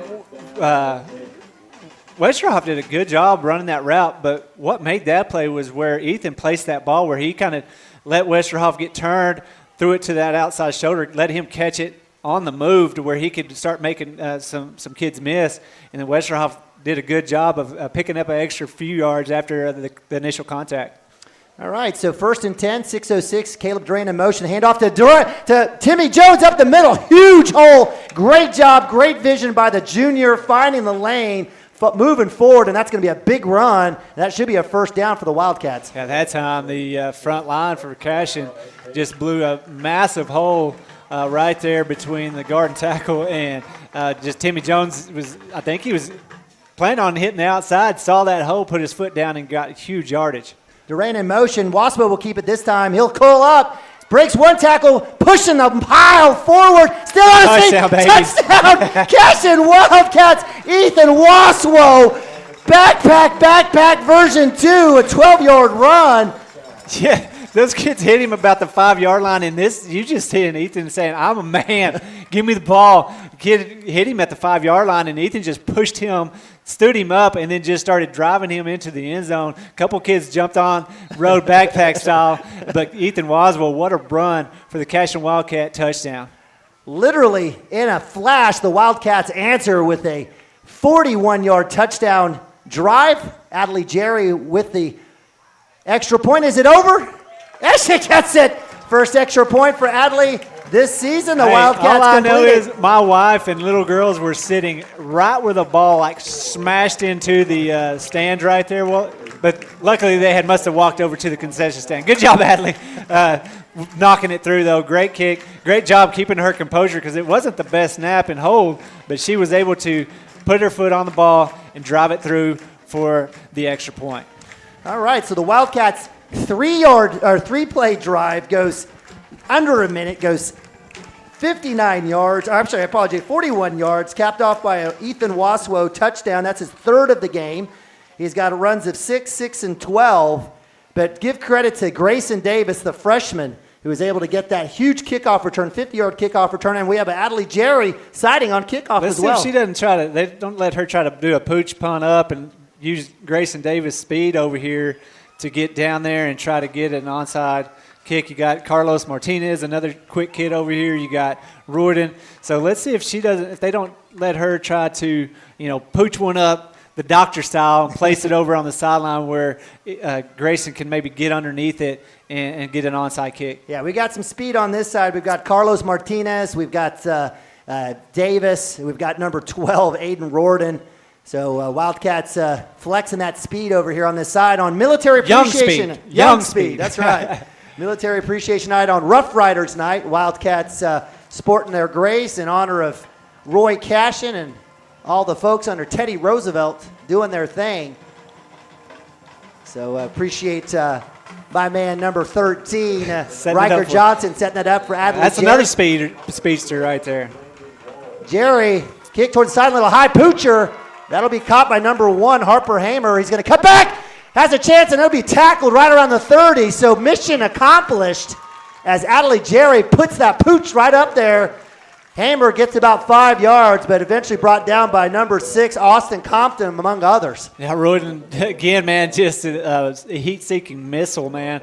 Love it. He's down there, gets him turned in. Riker Johnson comes in, cleans up the tackle. A good job by those young kids on this left side to get down there and make good tackles on special teams. Hey, Jackson, can you text Drake to come over to our side to – come over. He keeps going down further away, and we'll work through it. All right, so Wildcats answer, extend that lead, 19-9. Motion is the man of the hour for the Terriers. Ward back to passes. Little Bird, he's got pressure up the middle. It's going to be flexed out, flushed. Intended for the sideline. That was Zach Clancy. Great job by the D-line. Great job by the DBs. Yeah. The Wildcats get the incompletion. And that's the difference in last week and this week is we didn't really put much pressure on that quarterback from Pawhuska last week, so he had time to find those receivers get open. This week, man, you have Waltman up there up front just manhandling people. You see 54, Juan Melendez on that right side, on that inside, just getting up the field, putting pressure on the quarterback and making him really get out there and make throws he doesn't want to have to make. All right, so that'll bring up 2nd and 10. Clock stops, 5:22 here, second quarter. Motion again is number 11, Landon World. Little Bird rolling out to his left. In pressure, Caleb Duran cuts back inside. He's got some feet, runs out of territory. Great job by the Wildcats. Give credit to Caleb Duran with that initial pressure, making Little Bird cut up to the defense where Roarden and the gang, as well as Waltman, were able to get that tackle. Yeah, you don't want him to get out there on the outside where he can pick up big yardage. Caleb did a good job of getting out there, getting him turned back into the teeth of the defense, and you had kids coming to clean up. All right, so that'll bring up 3rd down and 5 from the 36. Nice pickup there by Little Bird. Make sure if you guys aren't watching us on CWTV.com, you can catch us on Facebook as well. Let's see if that one is running. I think hopefully we'll have to check back and look. In motion again is Wald. Same look. Little Bird back to pass. He's going to roll back out. Timmy Jones in pursuit, cuts back up inside, has a lane. Nice work there by Little Bird, staying patient. Will get enough for the right at the sticks as Caleb Duran and Ethan Waswo with the tackle. You know, in this situation, if I would just let Waswo and Duran just go at him. Yeah, just get after him. Pin your ears back, go get him. Let him, you know, if he is going to start pulling that ball down, just kind of let those two guys kind of eyeball him and just go make plays. I think our defensive backs are good enough to stay with him and make plays if he's making throws on the run. That's right. 4:04 back to pass. Little Bird, look at a little pump, double move. Kellen Smith in pressure. Great job by the freshman, getting his hands up, not hitting Zach Clancy. The ball was underthrown. If I were Clancy, I would have run back into Kellen Smith. He didn't. Wanted to get the touchdown, but not nonetheless. It falls incomplete. Good work there by Kellen Smith, helping out his man, Grayson Davis. Yeah, I was going to say that exact same thing. If I'm that receiver and that ball's floated up right there and you see somebody just putting their hands up, all I'm doing is I'm turning around. I'm running towards that ball and letting that kid hit me to where that yellow flag comes out. Amen. Amen. All right, so 2nd and 10 after the incompletion, 3:56 on the clock. Second quarter action from the 41, and we'll have a whistle. We're going to have a timeout. We're going to have a water timeout. Okay. Or no, we'll have a timeout Cashion on defense. So with that, we'll take a timeout ourselves. Wildcats up 19-9. Second quarter action. Hang tight. We'll be right back right after this. A day. That's K&J Construction. Visit them at knj.co or call them at 580-747-1118 to learn more. For 31 years and counting, Community State Bank has taken great pride in being your hometown bank. With branches located in Cashion, Dover, and Hennessy, CSB strives to reflect the small-town hospitality these communities are known for. Our friendly staff is here to serve you and provide one of the best banking experiences around, equipping our customers with the latest in banking technology combined with a personal, down-home relationship. Come into one of our local branches or visit us at www.mycsb.com. Community State Bank, small-town banking, the way it should be. Member FDIC. Legacy Insurance. All right, welcome back. Second quarter action live on CWTV. Big shout out to Rita Carroll and the bunch watching the game on Facebook. And if you can't get us on CashionWildcats.tv on the website or on the Squirtle app or Squirtle website, Squirtle.tv or Squirtle.com, you can absolutely follow us on Facebook on the Cashion Wildcats TV Facebook site. My man Chris Gibson is our technology king, got us going, so I love seeing that. But if you enjoy the Cashion Wildcat TV Facebook page, Neiman's the man. Hey, if you want to follow any of the sports, go on there. He posts a lot of stats, things that highlight some of the kids. So go in there and watch. If you're not following us on Cashion Wildcat TV on Facebook or Instagram or Twitter, you should. You should, absolutely. Why not? You got a phone in your hand. Now, if you're some scammer, don't follow us and don't add crazy links. So if you are watching this and you see that those links or somebody you don't know say, hey, watch the game live on this, just know you can watch it for free on CashionWildcat.tv or on Facebook. That's right. Jackson, you're on Facebook all the time, aren't you? Okay, follow you on Instagram. That's right. All right. 2nd and 15. Empty set here for the Terrors out of the timeout from the Wildcats on defense. In motion is number 3, Gage Johnson, wide receiver back to pass. Deep on the sideline, Grayson Davis in coverage. He was there. Give credit to Zach Clancy on the back shoulder coming back. I don't know how he caught it, but give him credit for the first down. Yeah, I mean, that's the thing is like these young kids, they're going to start learning to turn their head around and then go attack the football. That time, Grayson was right there. Yeah. I mean, they're this close. I mean, they are so close to being really good defensive backs because they're in the right spots. Now you just got to learn to get your head turned around and then go find the football and then compete for it. Yeah, and I would even say don't compete for it. At this moment, just knock it out of their hands. Yep. Knock it out of their hands. Don't worry about the interception. Let Max Higdon get his third, fourth, fifth. Just knock it down and don't worry about it. So we talked about Zach Clancy, another big catch there for the Thomas Terriers. Back to pass again, Little Bird. Pressure up Ethan Waswo. Going deep is number 11, Landon Wald. And that one is up against the freshman, Hank Brown, the Wildcats. And Drew Westerhoff is getting an absolute chewing out by Coach Shack. And, the situation is I think the adjustment was bringing Westerhoff over in safety help. And I think that put my man Hank in a little bit of a tough bind. Yeah, when you're playing up, that press coverage up on that receiver, you bring that. The whole reason you have the safety back there is to keep anything from over the top happening. At that time, looked like Westerhoff, and Westerhoff was trying to explain to Coach like there was something else he saw, but Coach is saying this is your job right here. And that's the beauty about football is you do your job, and if everybody does their job, it's going to be a good time. Wheel route, there you go. So great job by my man Grayson Davis, step for step with the senior, freshman against senior, against Clancy. Turned his hips, came back, had help with Max Higdon, and just got his hand up. And did the right work, raked it out, and that ball will fall incomplete. And they'll bring up 2nd down and 10 from the 20. Little Bird does a good job of putting the ball where it needs to be. Our defensive backs are there to make plays, and that time, like I said, they're so close to just breaking up those passes or turning around and competing. And you said it just at this point, put a hand up, knock the ball out. We don't need to intercept, we just want to knock it down, especially earlier when it was like, 2nd and 15. Let's just knock that ball down, put them in 3rd and long. Now another pass. Little Bird gets flushed out of the pocket, chased out Caleb Duran, trying to get in his face. That one will go out of bounds. Great job, Caleb Duran. Smoking up, coming up, as well as Aiden Rorden. Great pursuit. Waltman as well. And that's exactly what we want. We want to get Bird rolling to his left, put him running backwards. And, you said it. He's got a great ball, but he's throwing jump balls, right? Yeah. And it's just, go ahead. I was going to say that time you had a guy coming all the way across the formation, and they were trying to sneak him out in the flats, and Hank Brown did a good job. They were playing man-to-man, and Hank stuck with him. And he could have came up to try to get the quarterback. If he would have done that, he'd have dropped it right over the top of him for a big gain. Hank did his job, stayed on the receiver, and then you had Caleb do his job, come downhill and make the quarterback Trust the guy next to you, right? Yes. Trust the guy next to you. And that's where these kids are going to start learning and growing together, learning to trust each other to do their job. You do your job, the guy next to you does his job, the guy next to him does his job. It will all come together, and good things will happen for the Cashion Wildcats. I tell you, game after game, season after season, we're in year 5 of doing this. If you're not listening to my man Chris Gibson, you're not learning. Just listen. He'll tell you what's going on. He's gonna set you straight, and he's spot on in that situation. Absolutely. And if you're watching right now, the shot that Jackson's got pulled up on here, that's just a beautiful night in America right there. That's the Rough Rider uniforms. You got the Cashion Wildcats with an awesome sunset in the background. Can't get any better than this, especially with a 19-9 lead for the Cashion Wildcats. It certainly helps. And big shout out to our man Gage Beddick over there in the corner of the end zone. He's yucking it up with our favorite line judge over there. But absolutely spot on partner again.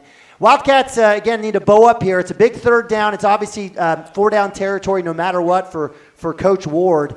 If they're able to get the 1st down, it'll be right around the 10-yard line. Wildcats are making the Terriers earn every bit of this. Wildcats have been a lot more balanced than the Terriers today. A little run pass. It's been all through the air for Ty Littlebird and the Terriers. Come back out. This time we do have a running back next to Littlebird. That's number 30. We've mentioned him today. That's Evan Eister, at least on the roster it is. And that'll be a keeper rolling out. Nice job by Durant, keeping him in the pocket, rolling out to the outside. That's caught by Clancy. And just a good ball and route there, and that'll be 1st down and goal for the Terriers. Man, that was a great route and just a great throw on the run to put it where it had to be for the Thomas Terriers to catch that inbounds and pick up the 1st down. Good job. Give him credit. There's been a lot of passes just kind of thrown up to let the guy go make a play. That time, he put it on the money. Great route by the receiver and to pick up the 1st down. Yeah, that was senior Zach Clancy. We talked about him. All right, so bunch formation here. In motion is Clancy. Let's see, he'll get the jet sweep opportunity. He's going to come back, try to get to the edge, and he'll get hit, and that'll be a touchdown. So that'll be looks like a 7-yard touchdown run by Clancy. And it's been We've had 5 straight possessions, and we've had 5 straight touchdowns. So yeah, that time Thomas Harris just got that jet sweep motion coming across there, moving full speed, put it in his hands, and just told him to get out there on the edge and try to find a seam. And when you only have about 4 yards to pick up, and there's a few seams there, and you don't have kids flying to the football, you can pick up the yardage enough to pick up a touchdown. See, how is that kick any different than Adley Jerry's kick? They must have a better angle than we got, right? Well, they're under the goalpost, I get it, but it literally, it wasn't even close. So give credit to number 35. That is Isaac Miller, the kicker, the senior kicker for Thomas, puts it through, and it's back to a 3-point lead for the Wildcats, 19-16. We've got 2:18 left. Wildcats will be kicking off to start the third quarter, so this is a big 2-minute possession here for the Wildcats. Yeah, I mean, you get the ball in your hands with 2 minutes left in the half. You want to be able to drive down the field, put one on the board going into the locker room, because another real big reason you want to put one on the board going into the locker room is not only you want to get that momentum going to the locker room, but the Thomas Terriers get the ball coming out at halftime. After halftime, we're kicking off to them. So get one up, another touchdown on the board, put it, 2-score, 2-possession game back on the board before Thomas gets their hands back on the football. I have every bit of faith in the Cashion Wildcats to be able to move the ball.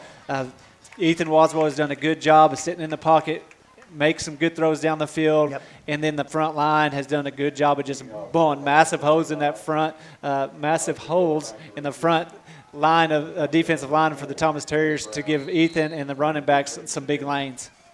Kicking off and receiving for the Wildcats will be Daviskin. This one will go out of bounds. It's a huge mistake by the Terriers, as that takes no time off the clock, and the Wildcats will get it at the 40-yard line. That may have been done by design after they saw Grayson Davis take that one almost back to the house that last time. I doubt it, but maybe. Scared, right? I like it. I'll take it. Why but not? hey, I like what you said, though, is that didn't take any time off the clock, and Cashion Wildcats have plenty of time to drive down the field, put another one on the board going into halftime. All right, so 2 minutes, 18 seconds, second quarter, 1st and 10 from the 35. Wildcats will take over. Empty backfield, Waswo. He's got Davis, Timmy Jones, Westerhoff on tripped out. Let's see if they don't take a shot with Max over on that got side. Higdon by himself. They're going to look at him. They're going to come back on the go. There it was. Interception number 3. He was close last time, and that is literally the last thing the Wildcats needed at that point in this point of the game. Yeah, because, I mean, that right there is going to give them all the momentum. You give them all the momentum going in with 2 minutes left. Now they're in a situation they can take the lead going into halftime and get the ball coming out. So Ethan's going to have to watch that film and say, what did I do wrong? Earlier in the game we talked about that linebacker's just falling right back into that lane. He almost got it the first time. That time he fell back in there, got his paws up on the ball, and was able to bring it down for the Terrier. I was expecting a double move. Chris. I was expecting a double move there with Max. So 1st and 10 over the turnover. Back to pass is Little Bird. Plenty of time, no pressure. Wildcats will let him sit in the pocket. He'll come back, and that one is going to be caught. Wildcats, that is a recipe for disaster, letting your freshman have to run around like that. And Waltman, man, he was just tearing it up. Those few drives, those defensive possessions for the Cashion Wildcats where he was putting pressure, not letting Little Bird sit back there in the pocket. They've figured something out to slow him down right now, and there's no pressure on the quarterback. He had so much time to find a receiver back there, and the defensive backs did a good job of staying on him for long enough that they should have been able to get somebody to that quarterback. But when you don't, man, it puts a lot of pressure on those young defensive backs. Rolled out, keeper rolled out, it's caught. And that's, again, this is Little Bird's deal. He basically creates, he is the offense for them. He's able to create, everything is almost like the Harlem Globetrotters in a sense where it's a backyard play. Backyard football, the real play doesn't work. And so we'll figure it out. And this time he finds number 3, that senior Gage Johnson. Not a lot of seniors out here, but the Terriers are making the most out of their senior specialist. And Johnson with that interception, as well as Clancy, number 13. And let's see if they don't try to run that jet sweep again or Actually, they're all kind of bunched up. They're going to try to throw the ball into the end zone. Our defensive backs need to come up big right here. Young kid needs to come up big with a jet sweep. Jet sweep. So good job by Timmy breaking down. He just misses the arm tackle. He did a great job at turning Clancy back up. Didn't allow the score. Got a short gain, well, actually about a nice gain of 4 yards. So second and goal from the 4, 47 seconds. It says the Terriers have 1 timeout left. I'm not sure. I thought they'd used all of them up, but 2-by-2 for the Terriers. The Wildcats will go ahead and call a timeout here, so I think it's a wise choice by Coach Wood. Big part of the game. We'll take a timeout. Be right back.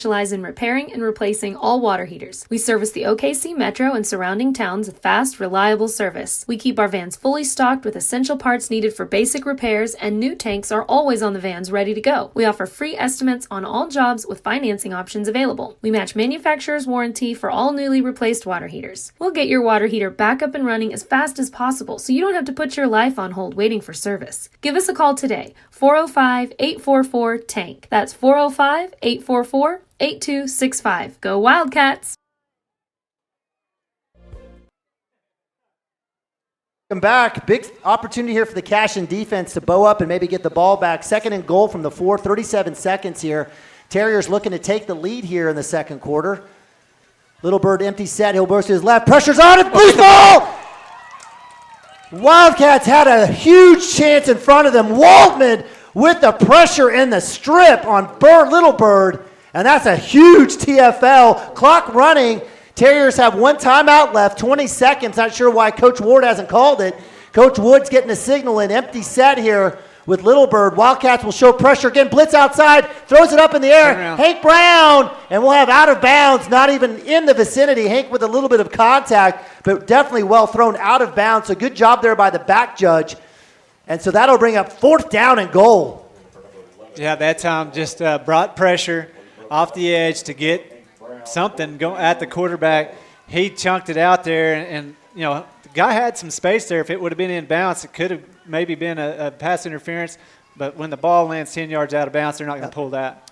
So good work there by the freshman, Hank Brown. Westerhoff now on the outside, matched up against Harper Hammer. Empty set. 4th and goal. Chance for the Wildcat defense to get the stop.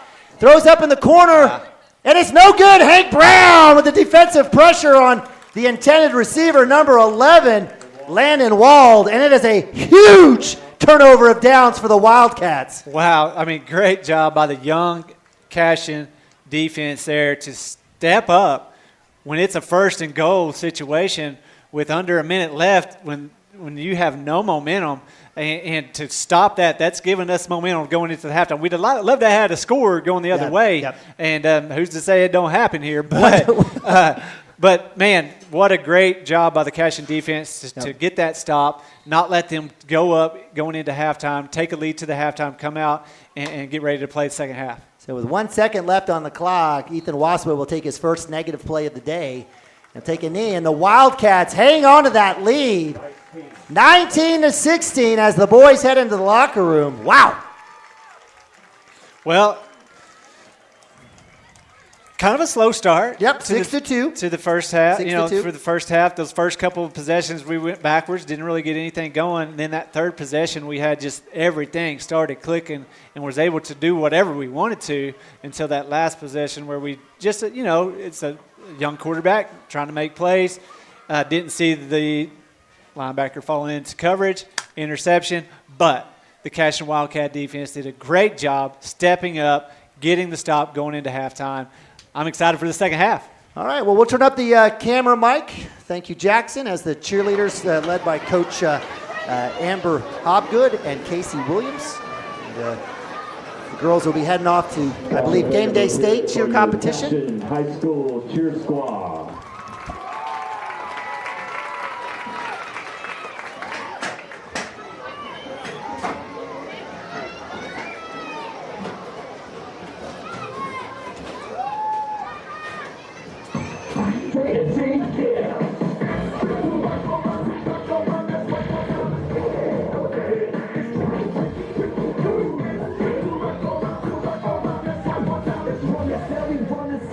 Yeah, go keep it litty. Pump the jam, pump it up, pump it up, pump it up, pump it up, pump it up, pump it, pump it, pump it. Get the party going on the dance floor. Pump the jam, pump it up, pump it up, pump it up. Put your feet up, stop it right here, right now, ladies. Let's show 'em how.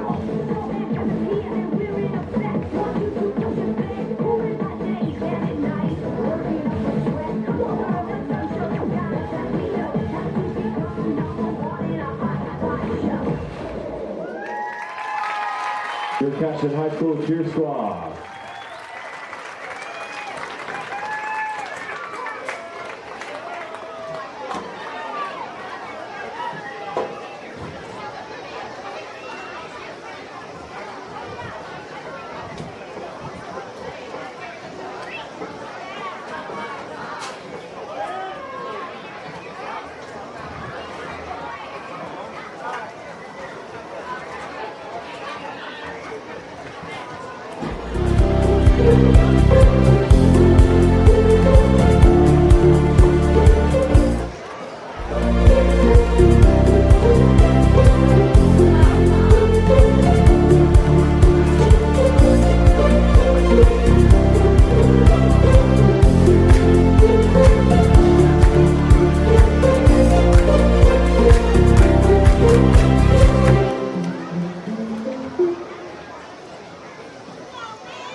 Ladies and gentlemen, for your halftime entertainment, please welcome to the field the Pride of Cashion under the direction of Philip Snow as they continue our Military Appreciation Tribute Night, and they perform the Marches of the Armed Forces.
Cashion fans, let's hear it one more time for your pride of Cashion and band director Philip Snow.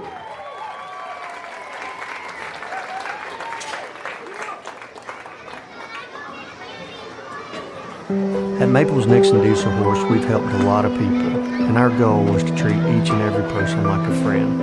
And as a friend, we've got your back, always. We understand what you're going through. Being lawyers is what we do, but it's not all that we are. We care. We'll stand beside you throughout the entire legal process, not just as lawyers, but as your friends. We are Maples Nixon Diesel Horse, and we are here to help.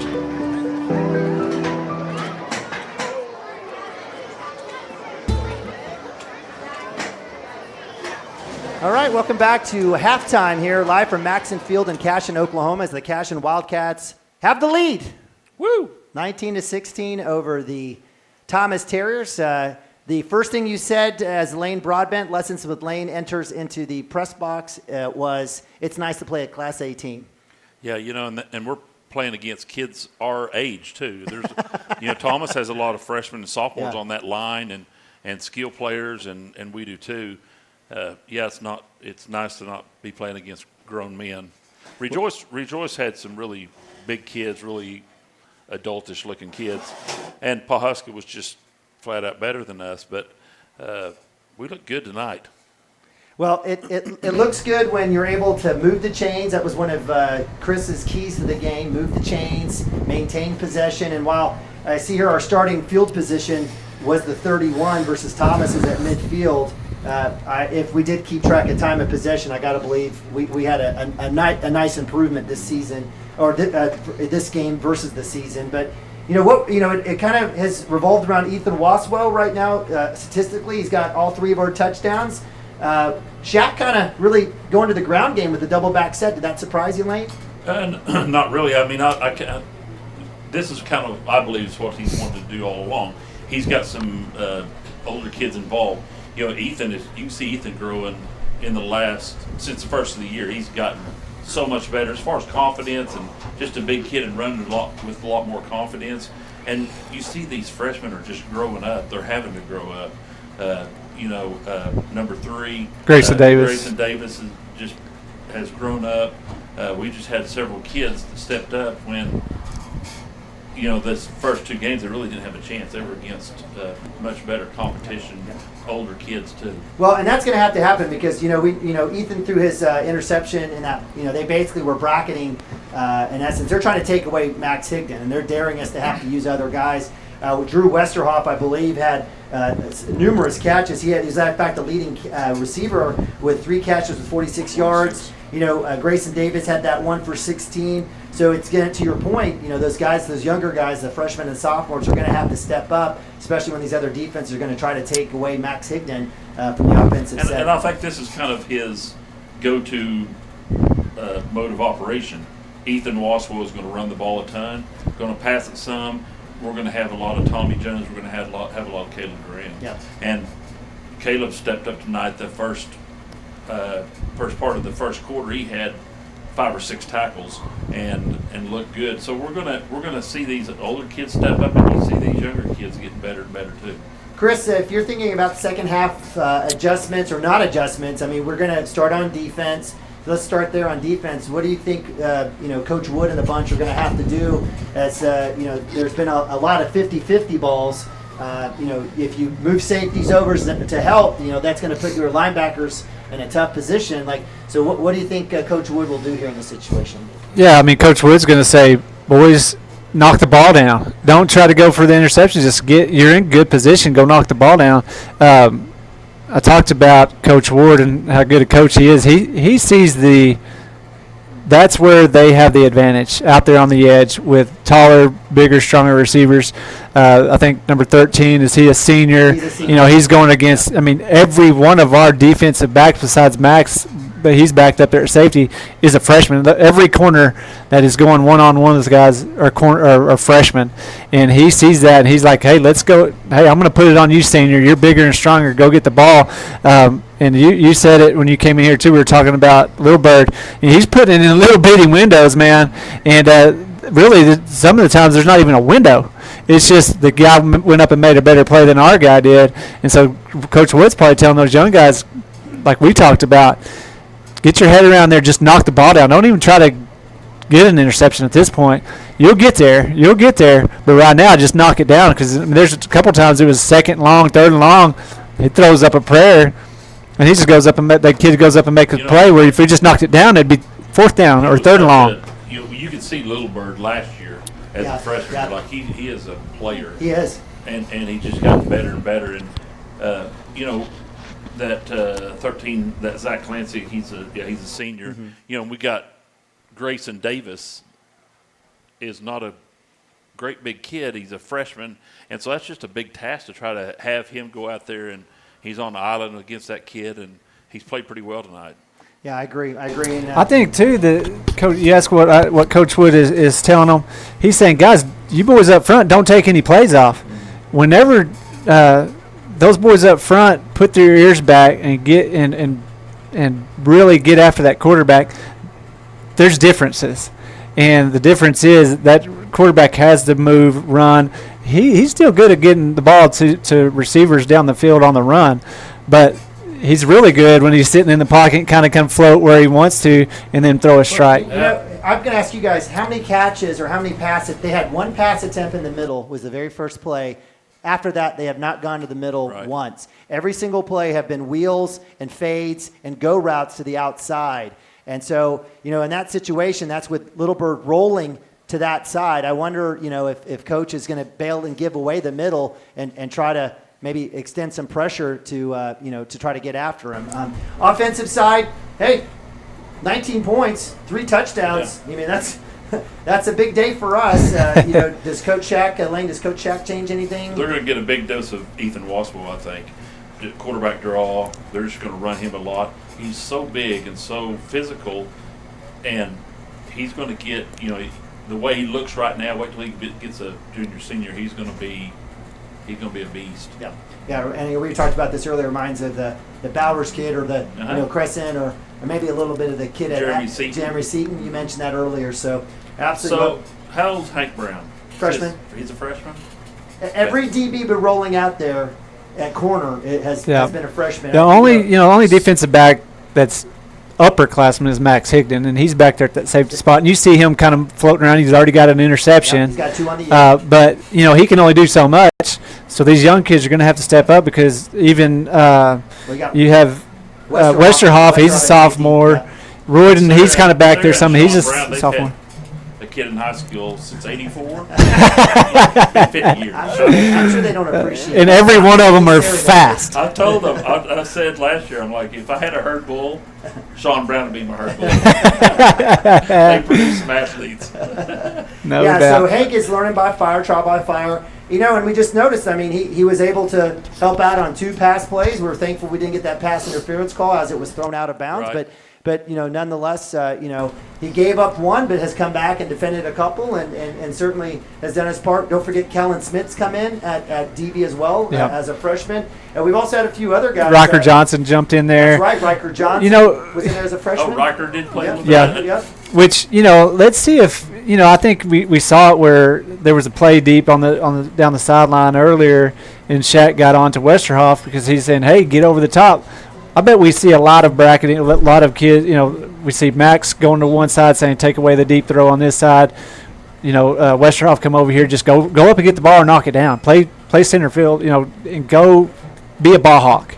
And because those kids up front, they're doing a good job of staying with them. Now you come over the top and get an interception, go the other way. This Thomas team is not the 2021 Cashion Wildcats with Landon Lagasse, Gavin Phippen, Mason Manning. All right, I know I'm missing somebody else, but it's coming down to the Walden kid and Zach Clancy. Yeah, so you take away those 2 guys. You got a bracket, take away, and then you roll your dice with Timmy Jones covering like a number 3, Gage Johnson. Out by himself. You kind of roll with that. But you take away those 2 guys, and it's not there. He's going to try to pull it down and run, and Caleb Drance is all over him right now. Absolutely. All right, Lane, any other fun stories? Anything you want to share with us? Nope, we're making the playoffs. Hey, Are we making the playoffs? Well, you're asking me. The Yeah, answer is Hey. yes. The answer is yes. I want to honor a great Cashion Wildcat fan that passed away this week, Mr. Jim Stover. We had his funeral today. I saw you were Paul Barrow. Yeah. Paul Barrow. Talk a little bit about him and his history with Cashion Wildcats. He was the scorer. He kept the scorebook Cashion for 15 years probably, and so he was Lane Broadbent before Lane Broadbent. He was on the bench with Coach Stidham, and he got a technical one year. he was not afraid to tell the referees they weren't doing Mix it their up a job. little bit, But, huh? You know, he had Jim Stover had Jeremy Stover, which graduated I think in around 96 or 97. Was a heck of a ball player. Went to Southern Nazarene, and then Jamie Stover, we call him Bromo. He's got a kid that's a freshman at Crescent. Is a great looking kid, about a 6'2" kid. And Bromo was a heck of an athlete, heck of a ball player. But sure going to miss Jim. He was all everything about Cashion. He was a big fan of that. Just a class act. Oh, yeah, the guy, right, yeah. You know, I didn't ever think that Jim would ever have a bad day, right? Just based on how he carried himself. Yeah. You know, you talk about walking in Christ, right, in the light. You Yep, certainly had that exactly. with Jim every single day. Exactly. Certainly just a big loss, but certainly you know, a guy with a lot. Everyone has a lot of their own fond memories of him. So good job, Chris. Appreciate you bringing that up. Do you want to mention anything else, Lane, in terms before we let you go? We're going to the playoffs. Okay.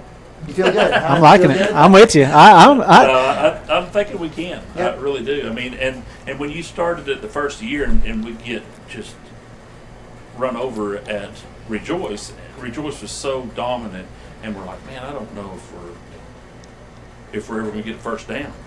And then we play Pawhuska, and Pawhuska's really, really good. And then we finally get here to our spot, and we're like, hey, we can play. And these kids can see that too. And so I think that confidence is going to grow and grow. And you got a coaching staff that's going to coach them up. And so I like it. I do too. I like it. That's our man, Lessons with Lane Broadbent. Absolutely love, you know, Lane, definitely a cornerstone for us here at Cashion Wildcats TV. Appreciate it. I don't always get to stay up here at halftime. I'm usually trying to get a hot dog or a Chick-fil-A sandwich, but appreciate you guys joining us. We're going to go to a quick commercial. We have got about 5 minutes left, so hang tight. We'll be right back right after this. Thank you, Lynn. All right. I'm going to hustle.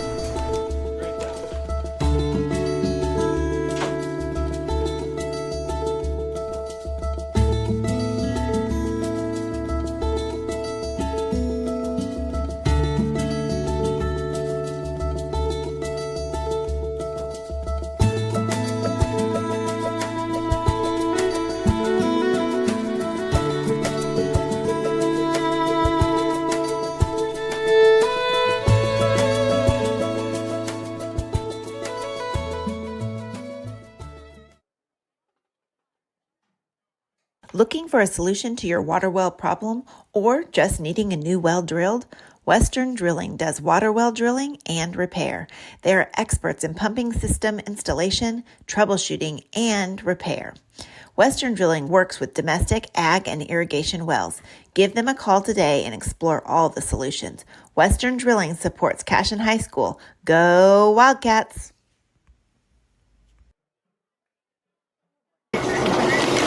Storm season is coming, people, and your first choice for roofing needs should be Rhino Roofing. Locally owned and operated, the Rhino specializes in all types of repair and replacement. Large scale, traditional, modern, unique roof lines, they can do it all. Protect your home and your family with the specialized services of Rhino Roofing. Visit our Facebook page today and make an appointment. Rhino Roofing is all the hype for any roof type.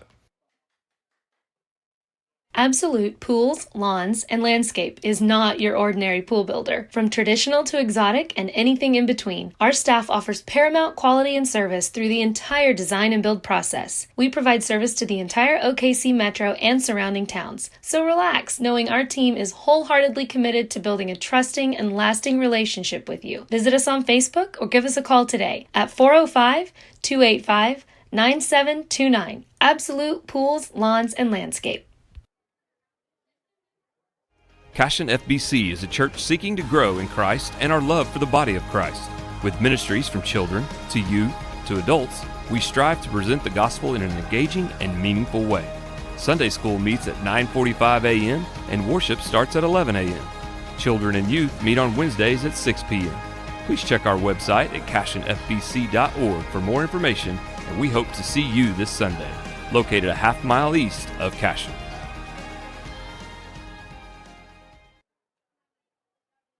Dr. Matt Dieselhorst at Dieselhorst Sports and Orthopedics can help you get game day ready. Dr. Dieselhorst works with athletes of all ages, taking a coordinated approach to accelerate return to play and maximize athletic performance. His work with pros in sports training, injury prevention, bracing, functional rehabilitation, and imaging works seamlessly with his medical and surgical expertise. Get started by going to Dieselhorst Sports and Orthopedics. Let Dr. Matt Dieselhorst get you back on the field, backing all Oklahoma athletes on the field and off. Presenting Regatta Ranch, located within the Cashion School District and offering homebuyers the experience of small town charm with the modern world of shopping, dining, and healthcare just minutes away. Situated east of Highway 74, Regatta Ranch boasts 1-acre home sites with privacy and ample space to retire or raise a family. To build your next home from the ground up or to inquire about new properties currently for sale, contact Brandon or Shannon Cotter with Iron Creek Homes and C7 Realty. Come find your forever home at Regatta Ranch. And go Wildcats! Kyle and Gina Van Druff have the answers to all your real estate and insurance needs. These guys will have you covered in a one-stop shopping experience. They are local agents, local supporters, and active in the Cashion community. They are also proud parents of past and present Cashion students. Kyle and Gina help their clients make the right choice. Don't wait till it's too late. Call 405-607-4300. Go Wildcats and number 88. Let's have a great year. Walk it up, get you some. Wiggins, Sewell, and Ogletree is dedicated to championing our clients through complicated and challenging litigations. We pride ourselves on a proven track record of success brought forth by fierce litigation skills. The lawyers and staff of our firm are dedicated to effective and personalized representation for every client who entrusts our service. Uncompromising integrity, unparalleled results. Call Wiggins, Sewell, and Ogletree, 405-232-1211.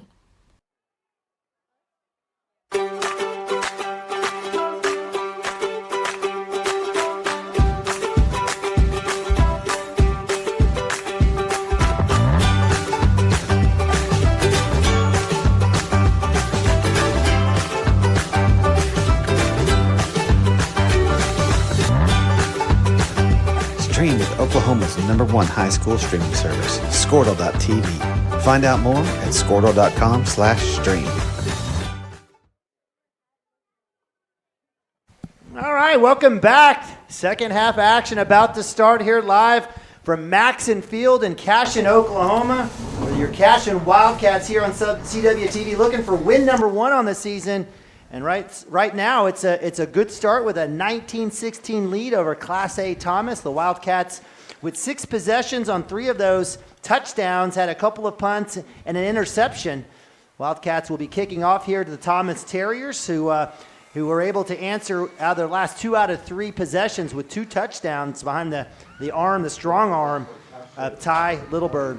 Wildcats will be kicking off. It'll be Adley Jerry. We love seeing that high pooch kick. I think it's possible that Benson Waltman may have lost his kickoff work here. Let's see what happens. Yeah, it's a nice high hanger. It's exactly what Coach wants. That'll bounce, and that'll go out of bounds, but that's okay. That'll go to the 35-yard line, and that's exactly what the Wildcats and Coach on the special teams wants. Yeah, I mean, if you don't have a kid that's going to kick it through the back of the end zone every time, kicking it up high where you have a chance to maybe get the ball in bounce and come in and get an onside recovery, it's not always a bad thing for them to start on the 35-yard line if you don't have that kid that can really boot it through the end zone. All right, so Ty Littlebird and the Terriers will take over here. This will be their 8th possession of the game. First here of the second half, right at the 35-yard line of the Terriers. They had starting average field position of the 50-yard line, so this is already a win for the Wildcats. Ty Littlebird in the first half had a great half, certainly finding his guy Clancy and number 11, junior Landon Wald. In motion is number 15, Gage Wright. That's going to be a handoff in the backfield. It's got a lane trying to extend it out. Good job by the Wildcats extending that out just for a short gain of 2. Had some lanes to cut up, decided to keep it going as Evan Eister eventually is brought down, looks like by Timmy Jones and Hank Brown. I was watching. If he would have cut that back, Ethan Waswell was just waiting for him in those cutback lines. I was like, if he would have slowed down and turned, Ethan was ready to pounce. So good job by the Cashion Wildcats to really stretch that out. Only give up about 2 yards on the play. All right, so that'll bring up second and about 7. Running clock here. Coach Ward will call banjo slash. Looks like what happens to see if we do have a jet motion. Here's number 1, Harper Hamer will come back. Watch inside give. Keeper in the backfield, Ethan Waswell gets Littlebird. Great job by the sophomore. Give credits also to number 50, Jacob LeBlue. Yeah, you're going to see Ethan. They've moved him up to that kind of defensive end position. You got big Waltman right there in the middle, just wreaking havoc. No, I think that was Ethan that made the tackle, but Waltman's doing a good job right in the middle, just wreaking havoc. Then you have Ethan and Tommy on the edges, just sealing that edge, driving everything back to the middle, or getting back there and putting pressure on the quarterback. So 3rd and long here, empty set, back to passes. Littlebird, he's going to come across, little flag route, going up, and we're going to have no play as Zach Clancy was asking for it. If Zach actually goes back to the ball, in this case, it was Grayson Davis who was playing the ball more than Clancy. He might have gotten the call, but good coverage there by the freshman, and it's punt time, 3 and out for the Wildcat defense. A good job right there.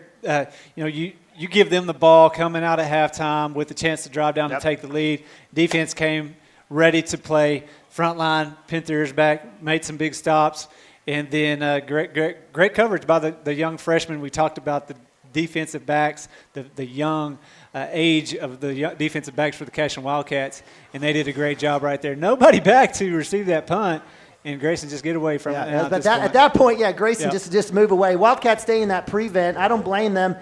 That ball, excellent punt there. And again, senior Isaac Miller, he's been a fantastic kicker for the Terriers.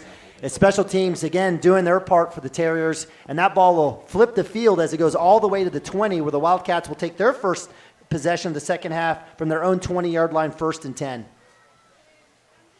So the Wildcats will set up. Looks like it'll be Timmy Jones left of Ethan Waswell, Westerhoff and Higdon up top. Davis by himself matched up against number 11. That's been a battle with Landon Wald. Motion is Davis. He'll go ahead and get it. Jet sweep, finds a lane, uses those jets, comes up, and that'll be a first down.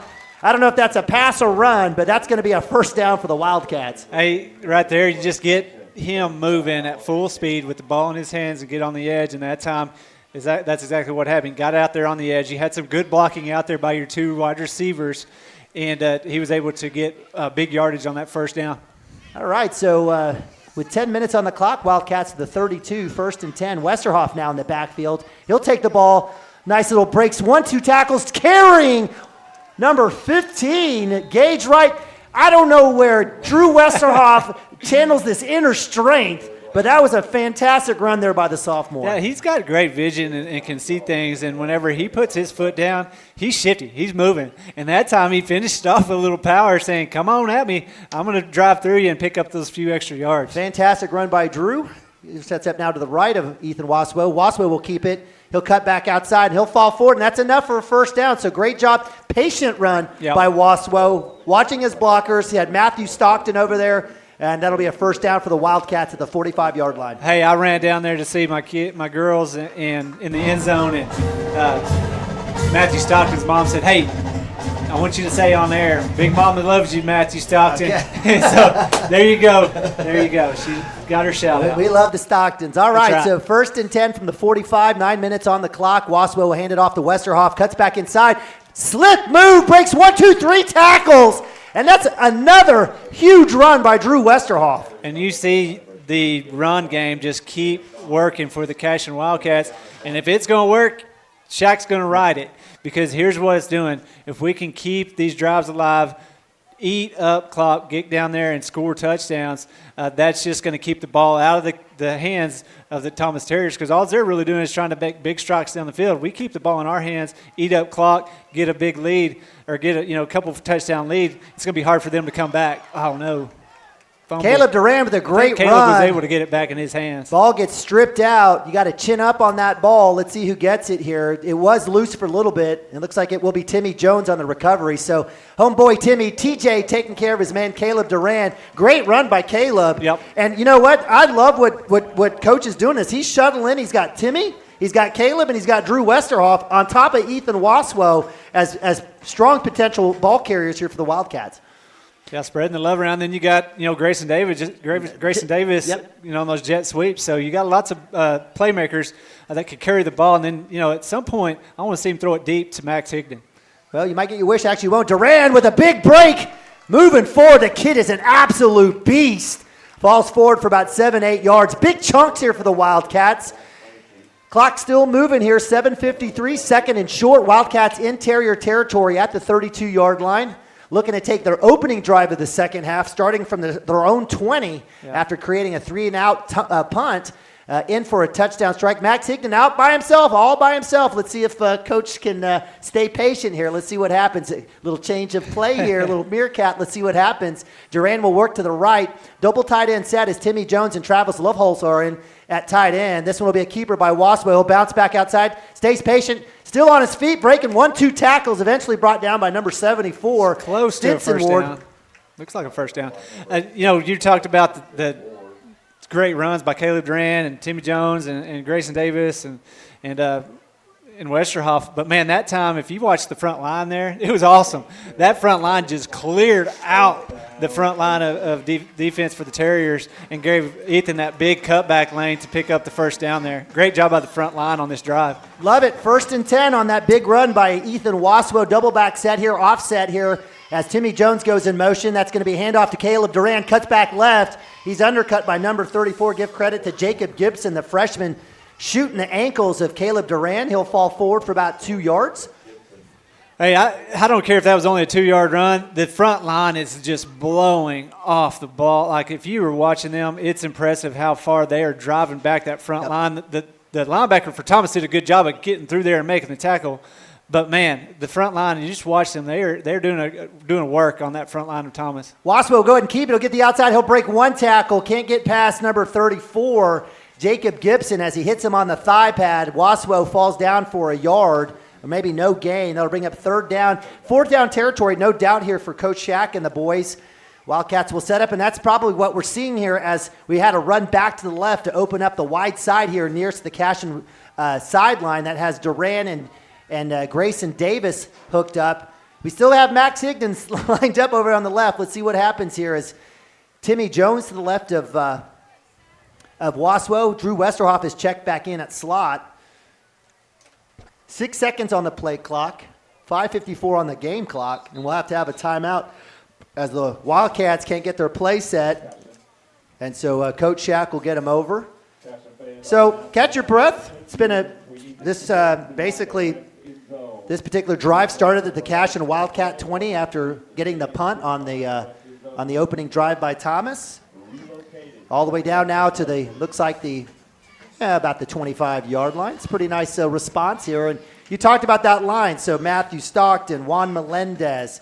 We have Tommy Branson, of course, Caden Seeley on the line. Who else were we missing? I know we're missing somebody else. Is it number, was it? You got Jacob 50? Reese. That's right. That's right. Freshman. Yeah. So again, got a lot of parts here. Jacob Reese on that left guard position next to Tommy. Doing good work here. Yeah, and that's the thing is like the first couple of drives, they just weren't clicking. Something wasn't right there.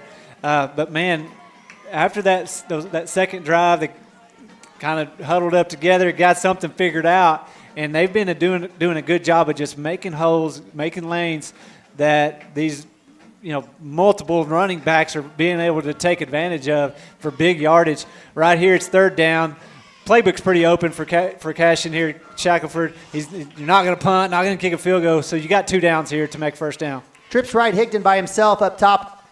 Empty backfield for Waswo. He'll go back to pass, looking to his right. He's got plenty of time. He's going to get flushed out. He's going to work. He's going to have a chance. He's going to go ahead and keep it. And he'll throw it out. And Coach Shack is imploring just do something different than what he did. Most likely just keep the ball and run it. No need to force that. So that'll bring up 4th down on the incompletion. Intended receiver was Grayson Davis on the sideline there. Maybe he missed his first target. And I don't I'm not know. sure. I guess because Max Higdon wasn't 5 yards down the field, but he was just kind of trickling along the line of scrimmage. I don't think he must not have been 5 yards because the defensive back just blew him up, like blindsided hit, and took him out of the play. But right there for Max, get that 5 yards where they can't touch you. If they do, it's a flag. All right, so big fourth down here, 5:38 on the clock. Clock stopped there on the incompletion, and we'll have another timeout. This is not good. Don't want to burn 2 timeouts, but Coach seeing the situation in, deep in Terrier territory, doesn't want to lose that 5 yards. And so we'll try to get the call right. And I talked to somebody that sat in on some film this week. Maybe it was last week, and they just said, with the young, inexperienced kids that we have, they were talking about almost every single play. Hey, where are you supposed to be on this play? Where are you supposed to be on this play? A lot of times, nobody's in the right spot, and they make it work. Hey, you're running out of time, you just got to go. Yeah. But the way this offense is structured is you got to be in the right spot. So this is open or this is open, and that's probably why Coach Shackelford called timeout. Somebody wasn't in the right spot. He knew the play that was called wasn't going to come open, so no reason to run it on fourth down. Let's call timeout. Let's get things in order. But that's how important experience is out there on the football field, because once they figure that out and figure out, okay, this is where the play's going, this is why it's got to be this way, I've got to be here because we're on this hash or we're on this hash or we're in the middle of the field, each person has to line up in the right spot for that play call to come to fruition and make sure that everybody's in the right spot so people are open. Yep. So, it's just another growing pain of having young kids and not knowing the offense. But these kids are going to be in this offense for 3-4 years. It's going to be good by the time they're seniors and juniors. I love it. Fourth down. Boswell in shotgun, empty set. Same formation, Davis, Jones, Westerhoff with Higdon out by himself, aced out. He's going to get bracketed out there as a linebacker will creep out there. Try to take that play away. Back to pass as Waswell. He's get pressure up the middle. Deep shot across. Westerhoff in the area, but that's well over his head as Clancy. We have a flag. There was a hold anyway, so unless they hit the quarterback after he threw it, but I think it was a hold. There was they brought some pressure, brought some kids off the edge, and I think the offensive line they got a little stingy. They did. They almost had a hold on the previous play. We're fortunate. It looks like we've got a cramp out there with Zach Clancy in the end zone, who was in coverage, went up there. And that situation where Wildcats, trying to take a shot there, maybe see what happens with Westerhoff. But you could see it already that they're doing everything they can to take Higdon away. And so it's going to be paramount for guys like Westerhoff, Davis, Jones, among others, to come up and make some plays. So with the injury, it looks like we've got Clancy. We do have a heat timeout. Jackson, do you want to take us to break? Okay, we'll be right back right after this.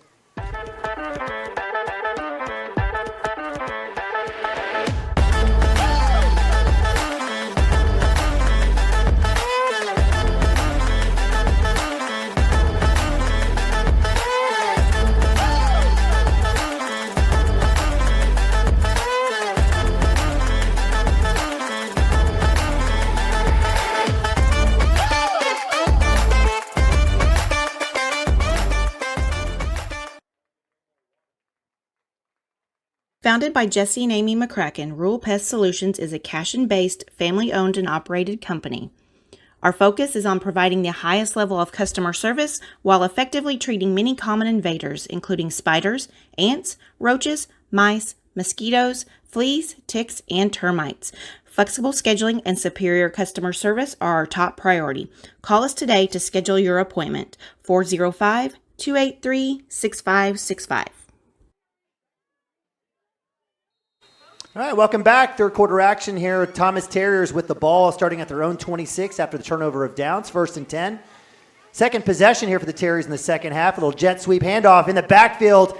Big tackle there by Caleb Duran. We have called his name over and over again. Caleb's been fantastic. Yeah, at that time, Caleb just saw it coming, went downhill before the kid could even turn up the field at all. He was there to bring him down. The Cashion Wildcat defense is flying to the football right now, and I'm loving it. And the thing is, you can't fall asleep, though, because they're big plays. It's just trying to throw it down the field so those defensive backs stay with those receivers. You do see Max Higdon and you see Westerhoff playing deep over the top. Let's see if they can't get over the top and make an interception on one of those prayers he's been throwing up. Little keeper coming inside. Waswo is there, but guess who? Number 59, that's Benson Waltman. Guys who have been making disruptive plays all game, and there's Waltman coming in big time with another tackle for loss. Yeah, you haven't seen him at all play the first 2 games other than just some kicking duty. I guess the doctors finally released him, and Coach Wood's probably going, thank you, Lord, for Benson Waltman right now, because the kid is just a difference maker up front. Like I said, don't take plays off, though. Keep pinning your ears back and getting in there and being disruptive on every single play. 3rd and long. Travel Love also checks in for Tommy Branson. Pass play up top, caught. It's going to be a reception. Wow, that's a terrific spot. So give credit to number 11, Landon Wald. And that's going to be enough for a first down. Yep, so that'll move the sticks there. So good work there by Bird, finding his guy. You know, he's sitting back 7, 8, 9 yards, continue to retreat, and just finds his guys off his back foot.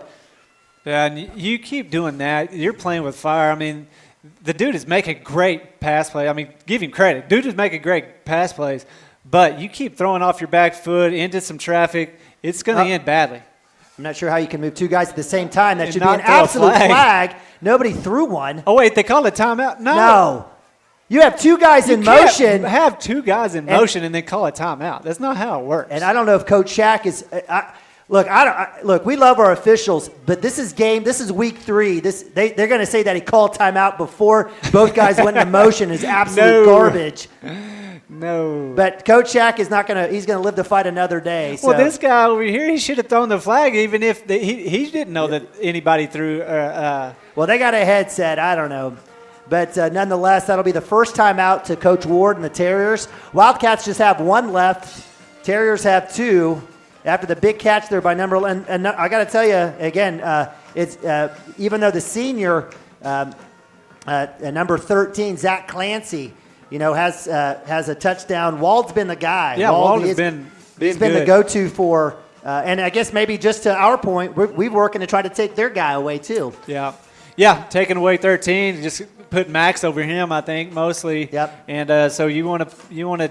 They're doing a good job of finding that next guy up, and Wald is that man. And right now, you look at the Thomas Terriers, and we talked about it. They're a lot like us. They got a lot of young kids, and their young kids are going to have to step up and make plays, and Wald's one of those kids. 1st and 10 after the timeout / should have been a penalty. Little double move. Ethan Waspo puts it on the pressure deep. Hail Mary. Great job by Kellen Smith in coverage. He wasn't fooled by number 15. We do have a penalty. Let's see. It's on the line, Judge. Let's see what we got here. We have a legal man downfield. Should be, as that will be a big mark-off. So let's see if Coach Wood will take the penalty.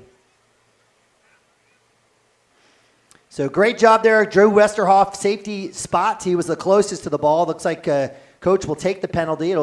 Should be a 5-yard mark off, and it is. So that'll bring up 1st down and 15. So that time, good coverage by the Wildcat. Kellen Smith, the freshman, matched up with number 15. That's junior Gage Wright. Yeah, and Westerhoff that time came across the field. I mean, you throw it up there high like that, when we have 2 deep safeties, they're going to have time to get over there just if you want them to be ball hawks. Yep. Just see the ball, go to it, get it. And there's the matchup, Hank Brown and number 11, Wald, and that's what they're looking for. They're They're going deep. Hank Brown running step for step, and that's overthrown. Yeah, and that's where, I don't know, right now you see Max Higdon backed up there. I guess he's got – inside the 13. I'm telling you, move Drew Westerhoff over, move Max over, let Timmy go one-on-one with number 3, Gage Johnson. I'd take that every single day. Every day, yeah.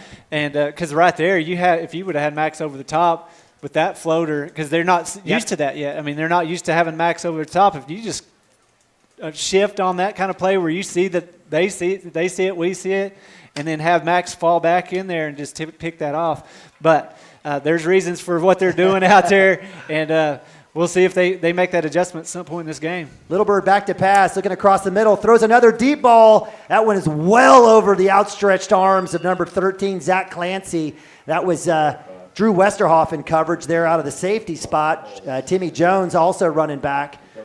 And that'll bring up 3rd and long. So 2 deep shots by Thomas I would have thought maybe working a little out, working a dig, working something, but that's not part of the Thomas MO today. It's Not deep today, shot it's after deep, deep yeah. shot. And you see Little Bird, he's been putting it on the money, even on the deep ones. Those last few, Waltman has been in his grill, and I think that pressure, makes him throw it a little harder, a little faster, and then puts a little air under it and is not as accurate.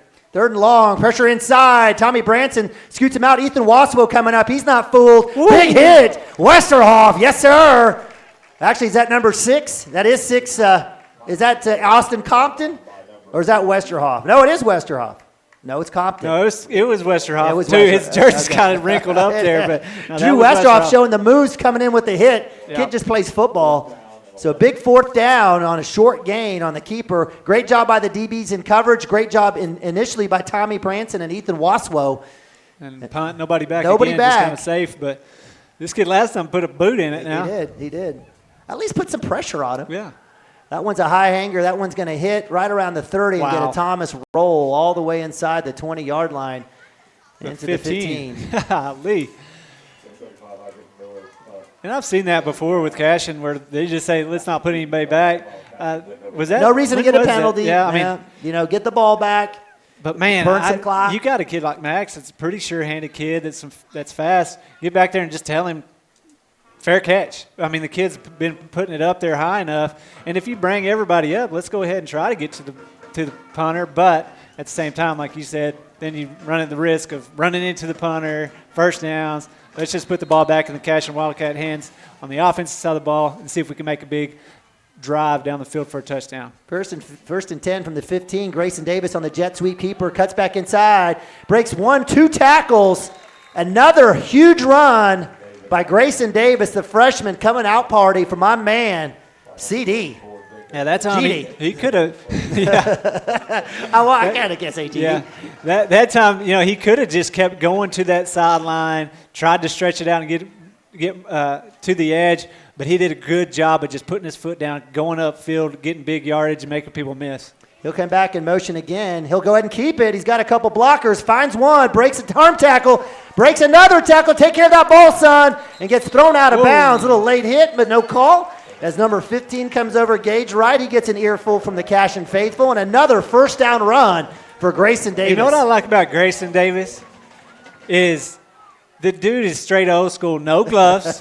So just give me the ball. I got good grip with no gloves, and put a little spit on it and go. Hey, give credit to our wide receivers on the blocking that's going on the outside, allowing that to happen. So good credit to Westerhoff and Max Higdon. This time, Hank Brown checks in for Grayson Davis. He'll get a blow. And Hank in motion. Let's see what he's got. He'll go ahead and it'll be a fumble as Ethan Waswo is able to pick that one and still on his feet gets 3 yards. More than that, like 5 on 4. I mean, Ethan Waswell that time just said, all right, I'm going to pick this ball up and lean on somebody. And he leaned enough to get 5 yards. So second down. 2 minutes here in the third quarter. Wildcats starting on their own 15. Back-to-back big plays by Grayson Davis, the freshman. Hank Brown on the exchange there with Waswo. Waswo is able to keep that. Timmy Jones in the backfield. This time, Hank will come back in motion. He'll go ahead and fake it. Waswo will keep it. Stutter step to the right, and he'll move forward. He'll fall and get another gain of about 4 or 5. Yes, ma'am? I don't have any, sweetie. Sorry. Left my wallet at home. What's you need? I got $1.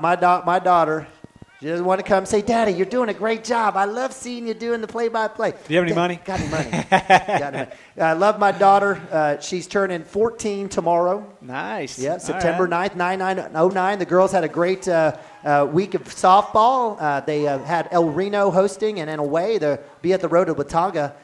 Handoff inside to Caleb Duran. Cuts back to his left. That'll easily be enough for a first down and a great run. And great job by the offensive line in that push. Look at the offensive line. Yeah. Every offensive line is 5 or 6 yards down the field just because they are driving the Thomas Terriers off the line. And if you get a push like that up from your boys up front, you can have success. Big shout-out to the big uglies up front. Wildcats will go double tight end with Timmy Jones and Lufthalsel checked in. Caleb Duran to the right. Single outside is Hank Brown, and we got Max Higdon. Duran with the keeper, cuts back inside. Right decision. The The fan in me wanted me to cut it outside, but he did the right thing. Cut inside, got an additional 2 yards, and it's second and manageable for the Wildcats as the clock runs with 34 seconds here in the third quarter. Yeah, I'm bringing Westerhoff back in. Had kind of a bigger group that was out there those last few plays there. You got a little bit of different personnel in there. Let's see if they change up the plays any. Coach Ward saying that three-man front, swing pass out to Westerhoff. He'll catch, bobble, cuts back outside, breaks. 1 tackle, breaks 2, 3 tackles, still on his feet. Westerhoff, Houdini. I told you, it's like Seth Brown remix here, man. Like, that's how Seth used to get it out there in space and just make guys miss. And Westerhoff has a lot of that in him where he can just make that first guy miss, eat up good yardage, and then just slip by a few more. Good job by Westerhoff to pick up the first down. All right, so that's the end of the third quarter. Wildcats scoring 6 in the first, 13 in the second quarter. Bageled up here in the third, but the nice thing is the Wildcats have bageled up Thomas as well on their 2 possessions. Wildcats on their second possession driving. This has been a complete turn of events here in this game with the Wildcats absolutely owning the time of possession and marching here going into the fourth quarter. Yeah, just like I talked about earlier in the half, is time of possession is going to be huge for the Cashion Wildcats because you see it. If we can eat up clock, get down there and score, and then just keep them from the big plays because they can't really move the ball on the ground at all. They're having to make big plays down the field, and if we know that's all they're going to be able to do and that's what they're going to try to do, we're going to drop those safeties back, get somebody over the top, go get interceptions. Okay, all right. We'll leave it here. Again, we appreciate all of our fantastic sponsors on Squirtle and CashionWildcats.tv, making this free of charge. Love all of our football sponsors, including, again, all those fine folks, Brown Family, Camlin LLC, Branson Family, NAFTA Mud, Superior Construction, Divine Investment, CMS Willowbrook, Legacy Insurance, Legacy Lending, South Hall Supply, MND Law, Dr. Deese, Squirtle, Amber Wasbo Design, Fuels Marketing, Zach Lloyd and Family, Cimarron Electric. Fourth quarter starting here, the Wildcats, Maxon Field looking for win number 1 on the season, taking on the Terriers, Class A versus Class A. 12 minutes on the board. Let's see who can make it happen. Davis on the keeper. He'll go ahead and keep it outside. Great block by Westerhoff. Great job against number 1, Harper Hamer. Hamer cramps up a little bit. And looks like Grayson Davis gets another chunk play on that jet sweep, gets about 7 yards. With the cramp, we'll have a stoppage. Let me ask you something. We've played 3 games. In each of those 3 games, we've had a ton of cramping on the other team, but nothing on our side. I remember Waswo and Rejoice. That's the only cramp I can remember. Yeah, I don't know, man. And I can remember back years past, it seems like we had somebody cramping up about every other play. So I don't know. I don't know what the difference was this year. Maybe better water. We had maybe Water Boy. Whoever the Water Boy is, give him some credit. Maybe they put some pickle juice in there or something. I don't know. Some Himalayan pink salt. I don't know. Something. But, yeah, no, I've noticed that too. And I don't know what the difference is because, like I said, Cashion, we had the same problem in years past of just every other play cramping up. And you see it a lot in the first 2, 3, 4 games. Kind of as the season goes on, you see a little bit less of it because the kids' bodies kind of get used to it, get used to it's not as hot as the season goes on either. And so you kind of see less and less of it. But, cramps are no fun. No, absolutely not. Absolutely not. So. All right, so it looks like our guy, number 1, Harper Hamer, the freshman wide receiver linebacker, heads to the sideline. Again, I want to thank you all for joining us. If you want to advertise with Cashion Wildcats TV, it's still plenty of time. Again, 750,000 folks have watched us over the last 4 years. We plan on adding to that in year 5. If you want to, go to CashionWildcats.tv. Go click on the red advertise button up top. There's a lot of options, corner video, commercials. You got opportunities to get website links and advertising on CashionWildcats.tv. But certainly love to have you be a part of this great family of ours here. So with that, 11:53 on the clock, 2nd and 4 from the 24 on the Thomas side. Wildcats will go double tight end, 12 personnel, as the fancy folks say. Caleb Duran and Timmy Jones in there to match up with the 5 big uglies. Max Higdon out there split out on the boundary side and then on the field side. And we've got Grayson Davis out on the boundary. Drew Westerhoff to the left of Waswo. I'm guessing Waswo keeper. Let's see what happens here. 2nd and 4. Snap. Inside give to Westerhoff. Little move. Stutter step. Gets hit in the backfield, but it'll be enough for the first down. Great job there. Nice hit there by Ty Littlebird, who's playing a little defense for Coach Ward. Hey, Westerhoff that time just got behind the big guys, made a move, kind of was sneaky to get that first down. He did get laid out there on the tackle, but he doesn't get hit hard very often just because he's so shifty. That time he got one on him. Yeah, and I just picture Drew giggling every time he runs. And that's the thing. He hopped up and kind of gave the guy a little bit of a, that's the same kid that kind of fell right into coverage last time where, you want to see that happen. If you keep seeing that happen, give it the old fake and then let that kid jump up and then, go deep. So good job there by number 3, Gage Johnson, who has a couple of PBUs. He has an interception, a big one. That's just a really long pass for Waswo to make. I mean, that's double hash pass. So that'll bring incompletion. I'll bring up 2nd and 10. Not a whole lot of passing going on for the Wildcats. No need to. Hand off to Jones. Big hole! Yeah. 10, cuts it back. Touchdown, Cashion Wildcats. Timmy Jones with the rumble stumble 19-yard carry. And the Wildcats add another one and extend the lead to 9. Great run there by Timmy Jones. The boys up front just made a massive hole for him, and then Timmy did the rest of it. There were some kids there that had a chance to stop him, but Timmy, with the momentum going downhill, he was not going to be denied for his first touchdown of the season. Big time. Adley Jerry out for the extra point. Kellen Smith with the hold. Let's get a good snap here. Snap, hold, kick is up, and it's going to go just right. Just missed it. I think she kind of just left her foot out there, but that one will fall to the right. That won't be good, but the Wildcats get in a comfort zone. Up 9 now, 25-16. Yeah, that time, just a great drive. You had the ball for a lot of that third quarter. I mean, I think Thomas ended up only having one drive in that third quarter. Two drives. They had two? Yeah. Okay. All right, yeah, they did. Well, they started off the ball. Three and out. Three and out, but then the Cashion Wildcats probably had the ball 80% of that quarter, leaked over into the fourth quarter, took off a minute of the fourth quarter, just getting down there, getting in the end zone, extending that lead. Now you know what Coach Ward and the boys from Thomas are going to try to do is try to make those big plays, get back in the ball game, and we got to have those young defensive backs step up, make a play, go get the ball. I want to see a turnover right here, put the ball back in the hands of Ethan Wasbo and the Wildcat offense, and see if we can't get another one on the board. I love it. It was an 8-play drive, 85 yards, started in the Cashion 15, went all the way down, capped off by a 19-yard touchdown run by Timmy Jones as my partner offered up his first of the year. That hole was so big, I think Timmy didn't know what to do. He almost ran through, was like, where do I go? I can pick wherever I want to go. And I think he decided, let's try to run through a few guys in the true Timmy Jones fashion. Love Timmy, fantastic linebacker, a captain in the middle of the Nick field. Bobby had a little, agility workout. Yep, that's deal right. On Saturdays, and Timmy Jones and him, I think, did a lot of work over the summer. Timmy Jones is one of those kids, just hard-working kid that you love seeing him have success because of the effort that he puts out. Amen. With a smile as well. Adley Jerry out with a kick.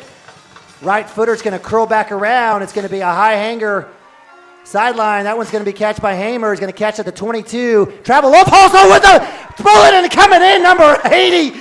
That was my man Gavin Layton with the shoulder club, and the Wildcats stopped that, and it'll be 1st and 10 at the 27-yard line. Yeah, freshman Gavin Layton got down there, just heat-seeking missile, and Lovehouse just did a good job of getting to him, holding him up, and then Gavin come in for the cleanup with a big hit. Give that Cashion defense a little pump right there, and here we go. Defense has done a great job this second half of just keeping everything condensed down and not giving anything on the ground to the Thomas Terriers. Now, if we can just keep their passing game at bay, don't let them have anything deep. All right, so Wildcats back on D. Terriers take over 1st and 10 from the 30, 11:03 on the clock. Little Bird will keep. He'll look pumped right. Caleb Duran in pursuit, and he'll get the angle, breaks the tackle. Little Bird squeaks by, and oh my goodness gracious, Max knows better than that. Yeah. That's going to be a big, it's going to be a 15-yarder, so that's going to put them all the way, probably almost to the 39 or so down the field. But, yeah, you can't. You want to go lay the wood. They got steps out of bounds. You got to do everything you can to do to not hit the ball. If I'm Max Higdon, I'm like, man, I haven't been able to do much in this game. I want some action. And he showed a little bit of Ringling love down there. Yeah. Down in southeast state of Oklahoma, coming through with a little shoulder. I loved Coach Ward. Coach Ward immediately came over there and made sure that he was going to ensure that nobody got no fight off that late hit. It was late, but it wasn't malicious. Ty Littlebird did fall down. Obviously, we don't want the 15 mark off, having just gotten the 9-point lead. So this will move it into Cashion territory. So give credit to Littlebird. He's able to. Yeah, Caleb Duran had an angle, got there, and just didn't come in and make the tackle. You do see Ethan Waswell getting a little breather. He's been kind of going back and forth, but he's been a big part of that Cashion defense with that front line, the way that they've been working, having him come off the edge, holding the edge, giving him a breather. But Juan Melendez is in there. He's got to get up there, get that turned back in there to the Cashion defense. 1st and 10. Back to pass, going deep. Drew Westerhoff matched up on Ty, and that one is broken up, and that's unfortunate as Landon Wald will go in, and that'll be a 44-yard touchdown strike as the Terriers answer the Wildcats. Why do we not have somebody over the top of that receiver? I mean, that's the only thing that they have going for them other than a late hit going out of bounds has been just chunking up prayers. Get somebody over the top to go knock that ball down. And that time I don't even think we had anybody deep, but you move those guys around out there, get somebody over the top to just go knock that ball down, and especially when that's all they've been doing the whole game is just throwing up prayers.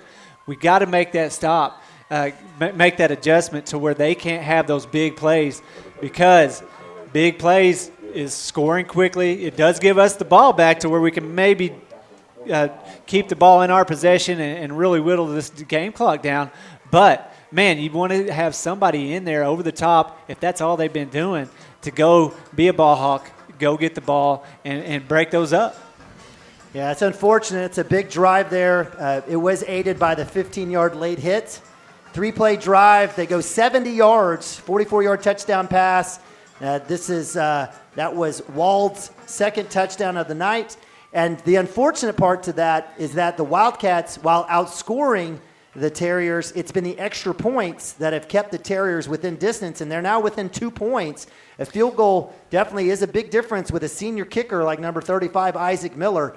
I'm not sure what his range is. I said we need to have somebody over the top. Maybe that's Westerhoff's job. Maybe he should have been back farther, and that's maybe something that he's going to learn. It looked like it was man coverage. It looked like Westerhoff was by himself. I'm not sure if there was a coverage change or if they saw something. Maybe give credit to Coach Ward drawing something up to get him freed up.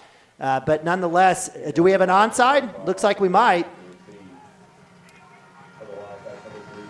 If the Wildcats are ready, as we've got a short backstop here with Isaac Miller. He's only back 3 steps. They are going to onside it, and that's going to be loose, and it's still loose. I think Timmy got on it.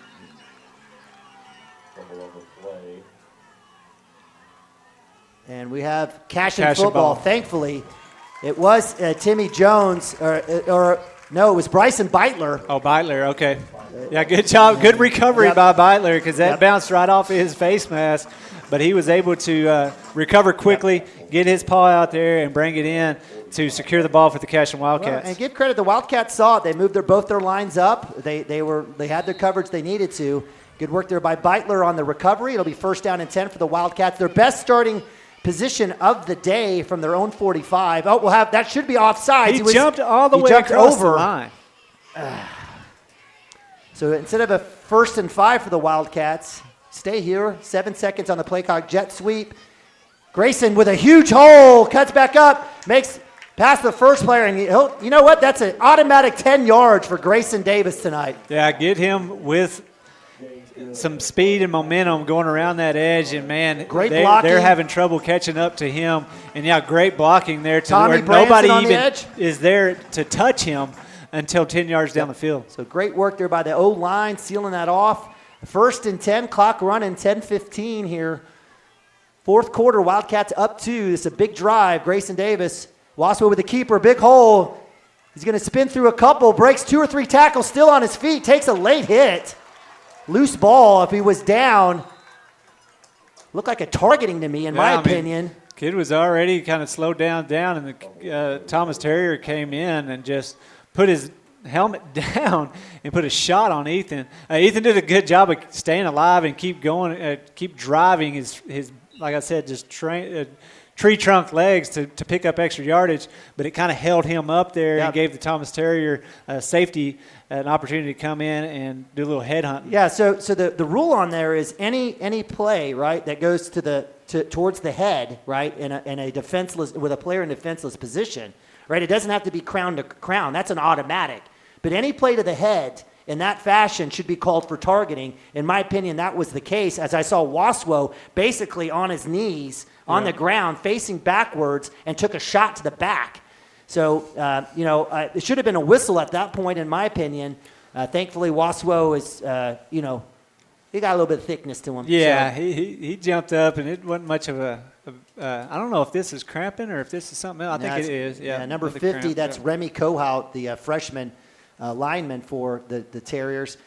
And maybe it's not necessarily something we have in our water. Maybe the Terriers have something in theirs, because this is literally I think we're in double digits in terms of players that are on the ground. And a lot of times you see a team, you see 1 or 2 kids, and they kind of start cramping and then you just can't stop. It's just almost every other, and it's the same kid. This has been 4 or 5 different kids. I'm not going to be conspiracy theory, because I do believe the kid is hurt in this situation. I think they're looking at it, but it seems like a lot of these cramps have happened on defense. It's not happening on offense. It's happening when the Wildcats are moving the ball, right? And so it's like, hey, let's get a cramp here. I'm not saying Coach Ward is doing that. I was going to say, I've seen a couple of the kids cramping there, like you can legit see they're in pain. Yeah. and but you said it's just the worst. It's just a bad coincidence for the Cashion Wildcats, because when you are driving, you kind of get in some rhythm and really eating up some clock driving down the field to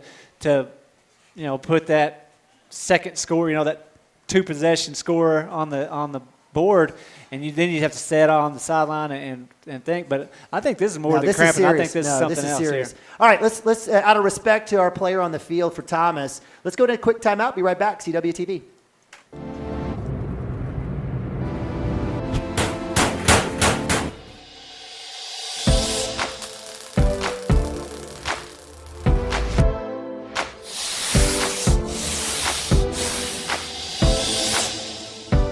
I'm Todd Miller, and this is Grain and Grange, still the coolest furniture store you've never heard of. Come see us.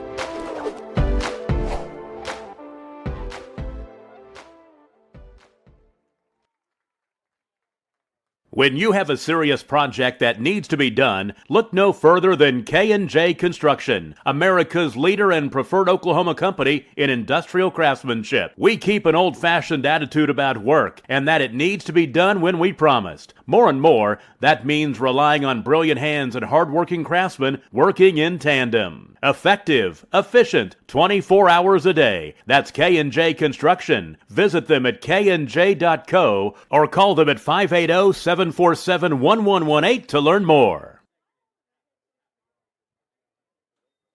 All right, welcome back. CWTV fourth quarter action live from Maxon Field. Again, the injured player, Remy Kohout, looks like it's a knee or lower extremity. He's being walked off. Prayers for speedy recovery, and hopefully it's nothing big for him. Again, a freshman lineman for Coach Ward and the Terriers. Wildcats with a 2nd and 1 after that run by Ethan Waswo. 2nd and inches, basically, here. Double back set, little cross buck action here, little OSU formation here with Duran and Timmy Jones. Handoff will go to Jones. He'll cut back. He'll cut back right side.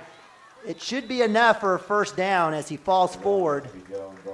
It will be enough for the first down. So good job there by Jones finding the opening, falls forward, and it'll be 1st and 10 for the Wildcats. Yeah, that time there wasn't much of a hole, but what there was, Timmy took advantage of it and picked up the yard needed for the first down.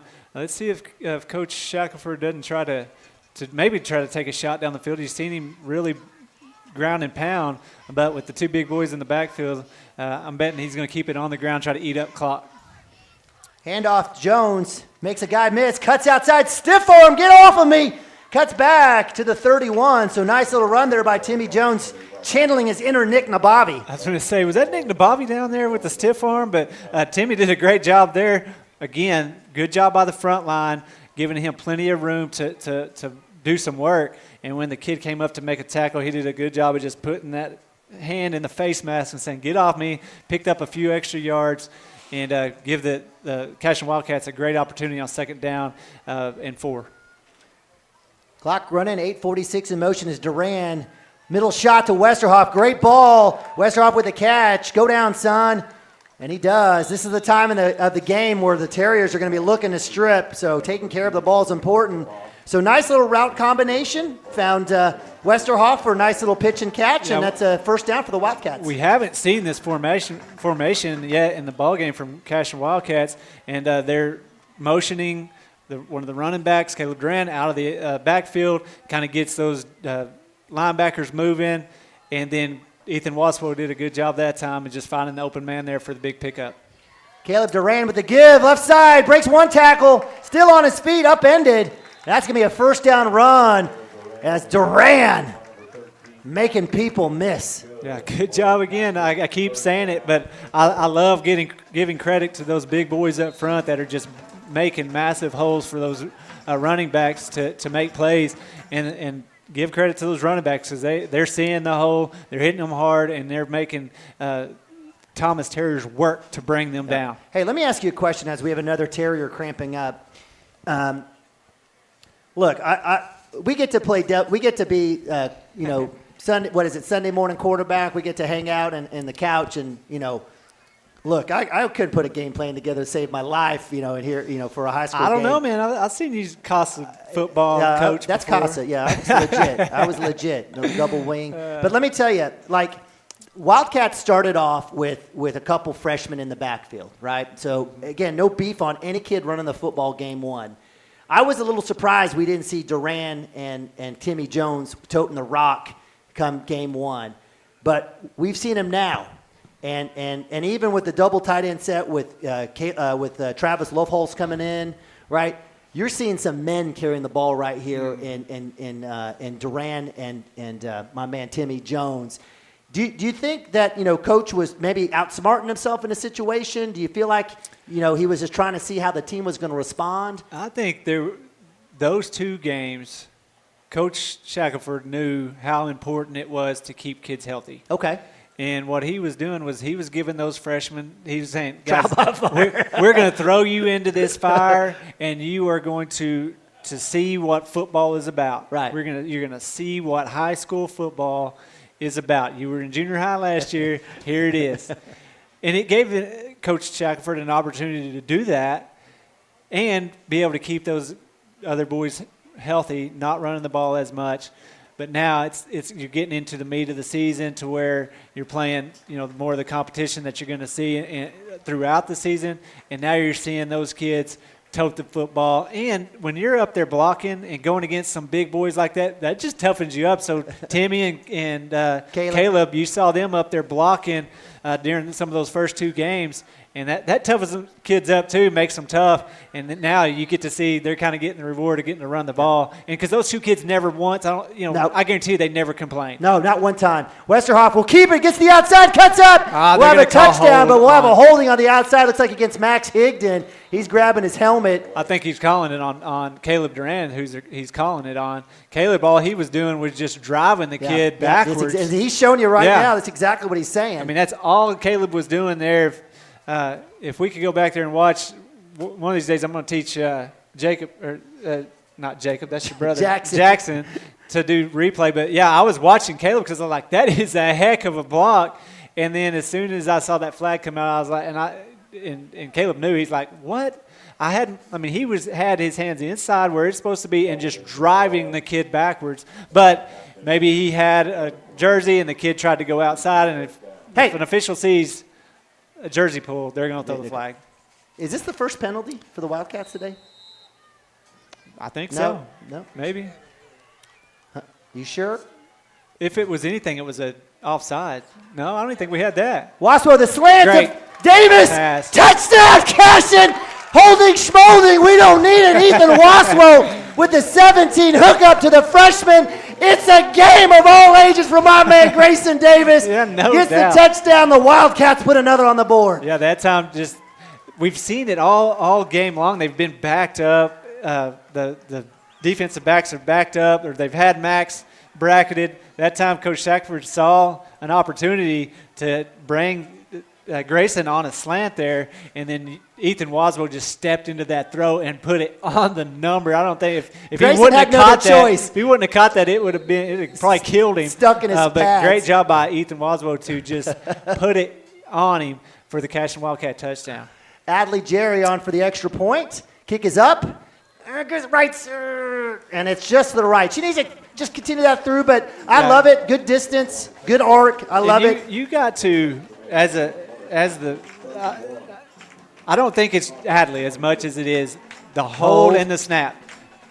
I was a holder for our team, and if the snap's not getting back there quick, it's hard to get it and put it down on that block. So they have to work a lot. When Nick Nabavi was the holder, Alex was the holder, and how many hours did they spend with those guys working on that? Because it is so important to have the snap and the hold for that kicker to be able to get her timing down to come through and get the ball through their uprights. They'll figure it out. You got a freshman, and I don't even know who is. It was Kellen Smith. No, but who's snapping it? Oh, I'm not sure who's snapping. Yes, so you're right. we'll have to look at that. But those two kids, Kellen being a freshman, he's going to figure that out. He but will. You've got to catch, put it down, because it's a lot of. It's kind of a catch, bobble, put it down, and it throws that kicker off. Mm-hmm. And you've seen Ace Ventura, right? Yeah. Laces out, right? Yep, laces out. I absolutely love your assessment there, because Adley's getting good punch on the ball. Yeah. Good distance, good arc, good rotation. These aren't wobblers, end over end as they need to be. All right, well, Jerry's out to kick off. Wildcats 31, Terriers 23, 7:54 on the clock. Wildcats back out to an 8-point lead. Very important 8-point lead. See if the Wildcats can get a stop here. Jerry from the 40, high hanger. That's going to go to Heyman. So he fumbles it. That's going to roll back to the 19. Low post coming back through. And that'll be Grayson Davis. Guess who?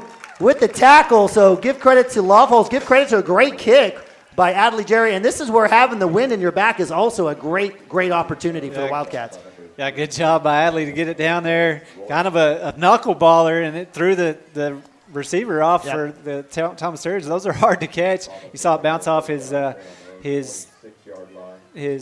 shoulder pads, and you've got probably the worst field position. We had the best field position. It is tied for the worst. You're exactly right. So now you're seeing them backed up a little bit. You're exactly right. So now let's get over the top, almost overplay that and keep everybody in front. Don't let them have that big play and let them burn some clock off. Little John back to pass. Pressure by Duran. Flexes him out.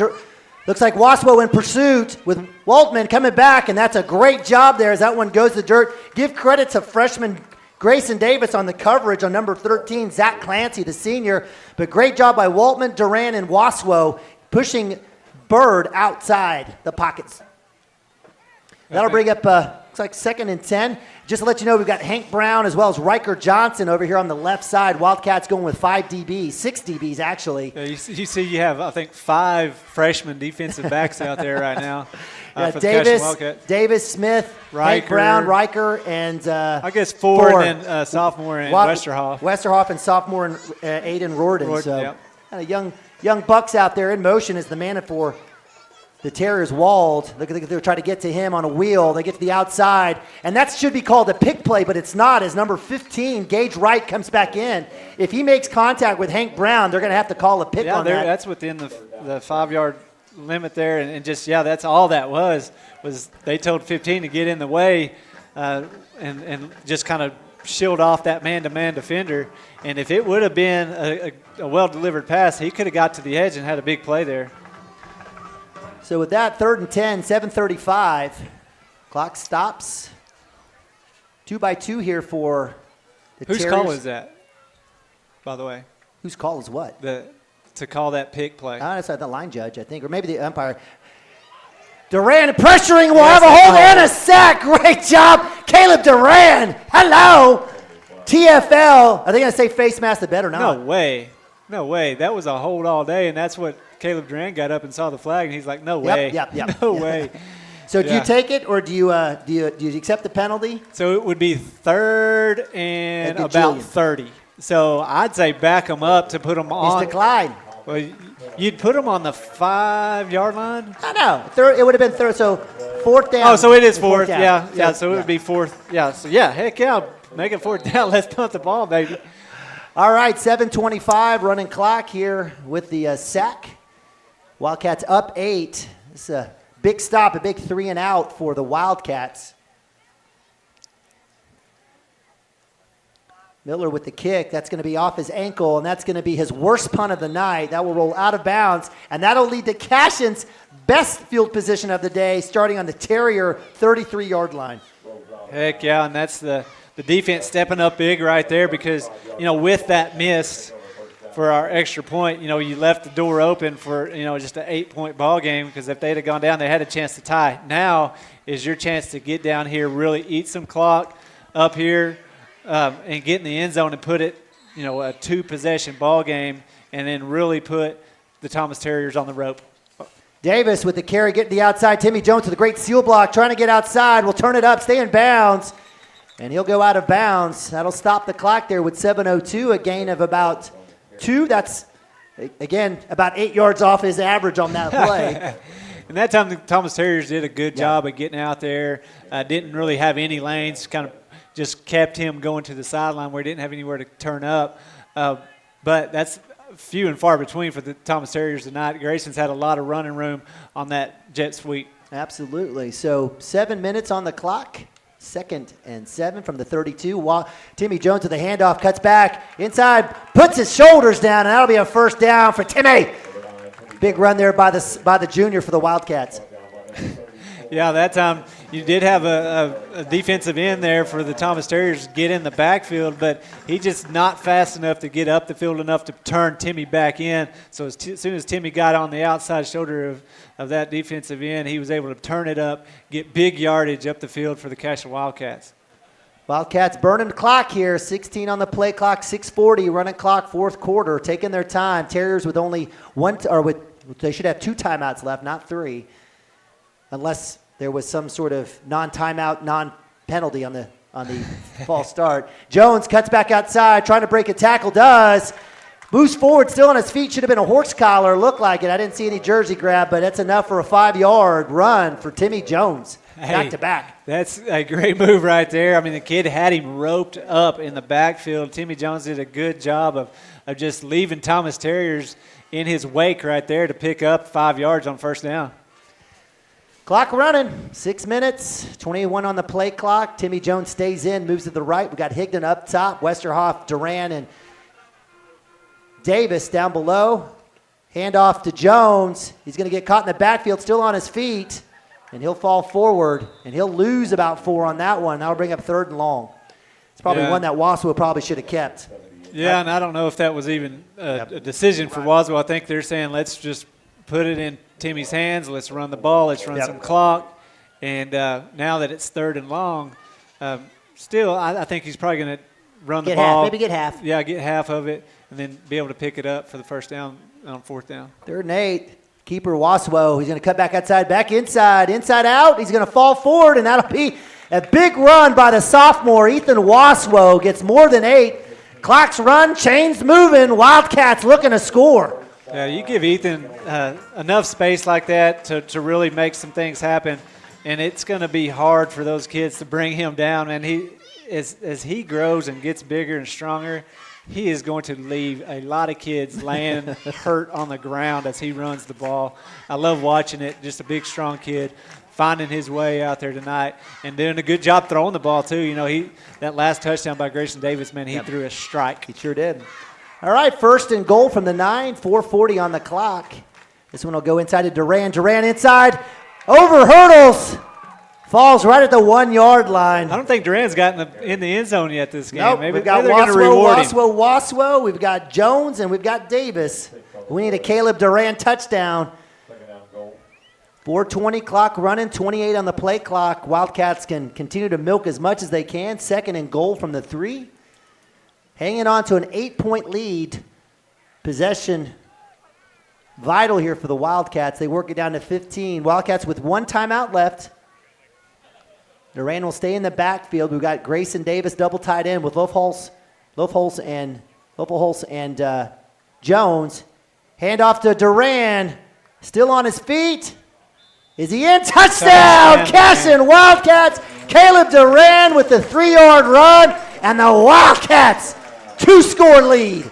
That time Duran, he didn't have much of a hole there or a seam even, but he had the determination to get in the end zone, and he made it happen. Great run there by Caleb Duran, getting in the end zone for the first time for this season for the Cashion Wildcats.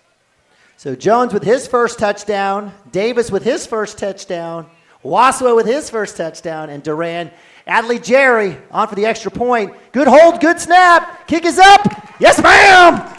Extra point is good, and the Wildcats extend that lead to 14-15, 38-23. Yeah, and that's a big touchdown right there. Like I said, extending that lead to 2 touchdowns. Now, Thomas, all they've been doing is throwing it deep all game. They're really going to be trying to air it out, get the ball down the field, and get a quick strike, and then try to probably do another onside kick with only 3 minutes left. Cashion Wildcats have a great opportunity here. Just get out there on defense, do your job, get another 3 and out, put another one on the board. Tank 50. Half 100. Speaking of half 100, 50 years of Barry Switzer. We got a lot of Cashion fans happy tonight. All right, Wildcats 3:48 up 15. Adley Jerry kicking off from the 40. Terriers back out. Looks like number 13, senior Zach Clancy, is going to be lined up over there with his man Harper Hamer, as the Wildcats have been hanging those high hangers right around the 25-yard line.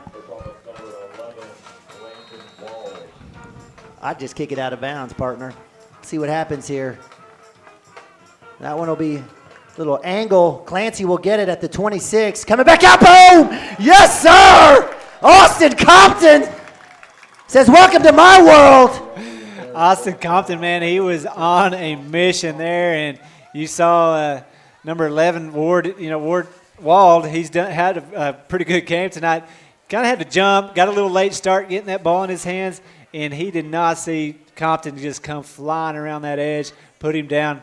Good job by Compton, another young kid that's going to have a lot of time to get better as he gets older, man. He's going to be a fun one to watch, too. Got another Thomas Terrier with a cramp. Hey, while we're at it, since we're doing shout-outs, a big shout-out to Alex and Nick Nabavi. They're sitting at the Embassy Suites, I think, in Little Rock, Arkansas. And you're heading to Arkansas I'll be in the morning? Yeah, I'll be heading there in the morning, tonight? yes. No, it'll be in the morning. I'm here for you all tonight. Hey, and we appreciate you. Yeah, I appreciate it. I wouldn't want to miss a victory here for the Wildcats. So with that, big shout-out to the boys. They'll be taking on Harding tomorrow. Big game against number 13 Harding on the road. We're hoping for a good game, so we'll see what happens. And a big shout-out to Ryan Baker at OSU. They've got a big game on the road at Arizona State. Arizona State, That'll be at 9:30 Central Time, so, Chris, you'll be asleep by then. Probably, yeah. Am I missing any other football players for Cashion out there? Ben Harmon at UCO. That's right. And Jackson. And Jackson Vandruff at UCO. Yep. I don't have UCO scheduled. Clayton Harmon will get mad at me when he comes back and watches this. He's going to punch me in the arm. He's probably going to tape a UCO schedule. Yeah, right in front of us. Front of us. So we'll have that big shout out to Ben and Jackson Vandruff. I think Jackson may be redshirting this year, but Ben as a wide receiver for the blue and gold up there in Edmond. So, Cashion alum doing their thing on Saturdays. Got Preston Cotter playing some baseball along with Gavin Phippen as well. Gavin. Yep, that's right. All right, so 3:40, 1st and 10 from the 28. In motion coming across, number 15, Gage Wright. Back to pass. Up top, a little help there by Drew Westerhoff, and off the hands. And I got to tell you, man, Landon Walt had a fantastic game here for the Terriers. Almost gets that one. And partner on the Squirtle app, yeah, I saw that. That is not a shock. Hominy is number 2, and they should have won state last year, I believe. Coming through, exposing Pawhuska with a 38-16. Ringling beating up on Marietta. Minko and Boone Apache, 33-23. So yeah, Minko's up 33-23. That's one of our future district foe of Cashion next year, Wynnewood. They're down 3, 22-19. They've got a D1 athlete, senior at running back there. All right, 3:32. Clock stops with the incompletion. A little handoff inside to number 8. Coming back through. Good job there by number 13. It's your man, Riker Johnson. Making tackles. Hey, and right here, Coach Ward just sees us, bailing out. Just going to stop the pass. He's like, well, let's see what we can sneak in here and get something on the ground. But they're going to have to do more than that to come back in this ball game. Yeah, that was Hunter Reinschmidt, wide receiver, freshman. Hey, coming in first run of the another day for Cashion district foe is up 27-21 over Hennessy right now. So Hinton, man, I did not see that coming. I did not either. High school football is crazy, man. Little Bird back to pass, looking for that flare, not there. He's going to get rolled out, looking for the block. He'll get one, and he'll get tackled. Is that inbounds? They're going to say out of bounds. So good job by Caleb Duran, as well as guess who? Waltman. I mean, those guys have been active. Yeah. And so you have Crescent up 28-18 over Morrison. That's going to be another. Ranked number 9 in Class 2A. You got Fairview, the defending state champions. They're ranked number 1. They're 41. The 21 over Alva. And, yeah, if you guys do not have the Squirtle app and you live in Oklahoma, get it. Because if you want to find out a high school football score, that's the only place for you. Go get it, and it's a good app. And then you can also catch Cashion Wildcat TV on there too. 4th and 1, no hold, they're blocking the back. They completely missed that call. That's absolutely horrific as Riker Johnson not only get held, but gets tackled from behind by number 58, Jaden Payne. No call. And that'll be a nice scamper there for the Terriers as they get it close to midfield. Clock running, 2:33. That's a huge miss. I don't know how you missed that. I mean, we all saw it. Completely grabs him and tackles him to the ground. From behind. From behind. And Rocker's like, hey, this dude hit me in the back, man. All right, so nonetheless, missed call. Clock running, 2:13. 8 seconds on the play clock. Empty set here for Little Bird. Pressure coming from Duran on the edge. He'll flush him out. Has a jersey grab. Can't get to him. Ethan Waswo, he stops him. Little pump. Little Bird looking for something, and he'll eventually get pushed out of bounds. Great job by Duran and Waswo trying to chase the jitterbug and Little Bird. And that will be, it looks like a gain of about 2 or 3. Yeah, and that time, good job by the defensive backs. I mean, they're just sitting back there. I mean, we've got enough of them in there that but didn't let anybody get for free. You're telling Max, you're telling Westerhoff, do not let anybody behind you. And they did a great job keeping everybody in front and covered and gave Ethan and Caleb enough time to run him out of bounds. All right, that'll bring up 2nd down and 8. Clock stops with Little Bird going out of bounds under 2 minutes. 1:56. Play clock down to 4, 3, 2. Snap. Shotgun pressure from the edge. Coming up. Waswo with the pump fake, holding them back. Gets him around the waist. The clock runs. Little Bird gets about a 4-yard run. That'll move it 3rd and short. It's 4-down territory no matter what for the Terriers. Yeah, and Little Bird right there. I mean, if he's going to take off and run, you better – Coach Ward's over there saying get to the out of bounds. So great job by Ethan Waswell right there to get him down before he get to the sideline because they're just eating up clock here. 1:24 on the clock. Clock running. Handoff inside, trying to look for that 1 yard coming up. Gets the edge. Down low. Good job by Westerhoff. Little ankle biter tackle there. Riker Johnson with a cleanup as well. Give credit to Westerhoff on the tackle, but that'll be enough for the first. But clock will stop as they move the chains. And in college, it only stops in under 2 minutes now. Clock will roll. It does. 109, 107, 106, 24 seconds on the play clock. Little Bird will get it. Terriers are running out of time. They got to go a little faster here if they want to make this a chance. 5 wide or empty set. 3 up top, 2 down below. Little Bird keeper here. Let's see what happens. He doesn't. Pressure from the edges. Going deep. Deep shot. In and out. Great coverage there by Grayson Davis. There's that Kellen Smith. It's Kellen Smith. Nice work by the freshman. Yeah, Kellen was running step-by-step with him. Was able to get his head around there. And thing is, though, you want to get that head around early because if that would have gone if that ball would have been on that back shoulder, it could have dropped right in there. But still, good job by Kellen Smith to be in position to knock that ball down. Waswell will step out. In for him is the freshman Gavin Layton coming at linebacker. Wildcats with a ton of youth out there right now. Critical time, 46 seconds. 2nd and 10, back to pass. Pressure on upside. Layton, Timmy Jones, he'll just have to throw it away. Great pressure by the Wildcats. A little stunt there. A little we call mad dog as Timmy comes from the outside. Middle side blitz there by Layton. And it'll bring up 3rd down and 10. Yeah, and what's the rule on in high school football on – as long as it's past the line of scrimmage. As long as it's past the line of scrimmage, it doesn't matter. I don't think so. Yeah, that's my understanding.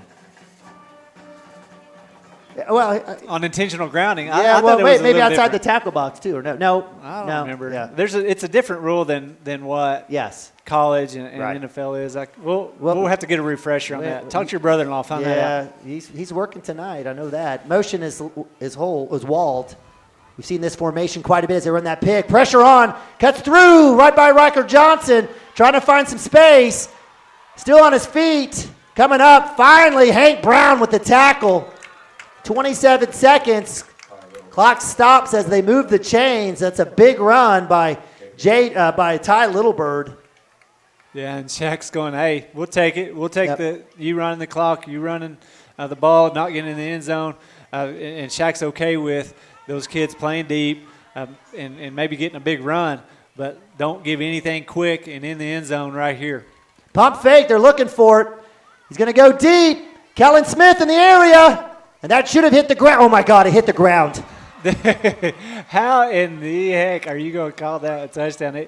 The ball was on the ground when he picked it up, and but they're going to call it a touchdown.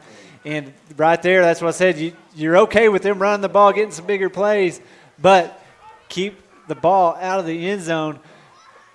Good thing is them running the ball, having to run the ball because that's all we're doing is giving them that. It did run the clock all the way down to 5 seconds left on the clock. You got Kel down here getting the hands team ready to go in to be ready to defend that onside kick. Extra point, 38-29. This will be an 8-point lead if made. It's good. So with 5 seconds on the clock, 22-yard strike for the Terriers cuts it to one possession, 38-30. And as Chris let you know, Coach Cochran's got his boys set up, walking through, talking through, making sure he's got the right guys out there. All right, well, that clearly hit the ground. and he took it off the ground. His hands were not underneath it. The hands were on top of the ball. Kellen Smith was there, and this is one of those deals, again, I think Kellen, if he pass interferes, he's better off. Yeah. Right? And, well, and that's the thing. He was trying to get the interception there, I think. When you're playing defensive back, it's a hard position. Yep, it is. It's a very hard position when you're at a different speed than what you've been. You know, everybody's moving at a different speed. It takes a little bit longer for those defensive backs to kind of get that figured out. Once they do, like they're there. Like I said earlier, they're so close to being really good. Well, we saw it with Kellen last week against Pawhuska. He had some great adjustments in the second half. Yeah, so you just got to start learning how to get your head around and not lose the receiver. I feel like they're always there, but by the time they get their head turned around and try to find the ball, they've lost the receiver, and the receiver's making a good play on the ball. But once they figure that out, they're going to be really good because they're in position. That ball, right idea, trying to go to the opposite side where Cashion did not have any players. Unfortunately, it was kicked too hard. It'll go out of bounds. It'll be a spot foul right there at the 37-yard line where the Wildcats will go into victory formation and move to 1-2 with their very first victory of the year. Yeah, and, we talked about – sorry, I was a little bit late to the pregame, but I think you probably talked about how similar our roster and Thomas's roster were. Yep. And when we talked about it in the Rejoice game, we talked about it in the Pawhuska game. These young kids, there's some talent in this sophomore and freshman class. Yep. The juniors that are getting to play, they're good. I mean, there's some kids that have some potential. And then, Tommy as a senior, there's some potential in this team, and when you're going to play a roster full of freshmen and sophomore just like what we are, Yeah. we're going to have a chance for success, and that's what we saw tonight going against a pretty young Terrier Thomas team, just like we are. Yep. So Wildcats victorious 38-30. Chris, you had 25-13. I was looking really good at the middle of the fourth It was quarter, into the fourth it quarter. was double digits. If Wildcats, I would have given you the spread. Okay, there you go. I would have given that to you. But Wildcats victorious. What was a slow start to both the first and third quarters were crazy second and fourth quarters for both teams.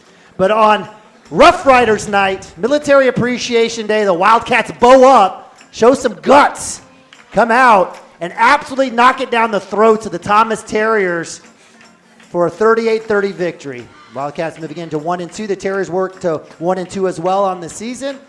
It was a good one. We'll have final stats here in a second. I think we'll have a Coach Shack sighting up in the press box with my man Lane Broadbent and Chris Gibson. Big shout out to Maddox Gibson on the field or on the camera up top. Jackson, did he do a good job?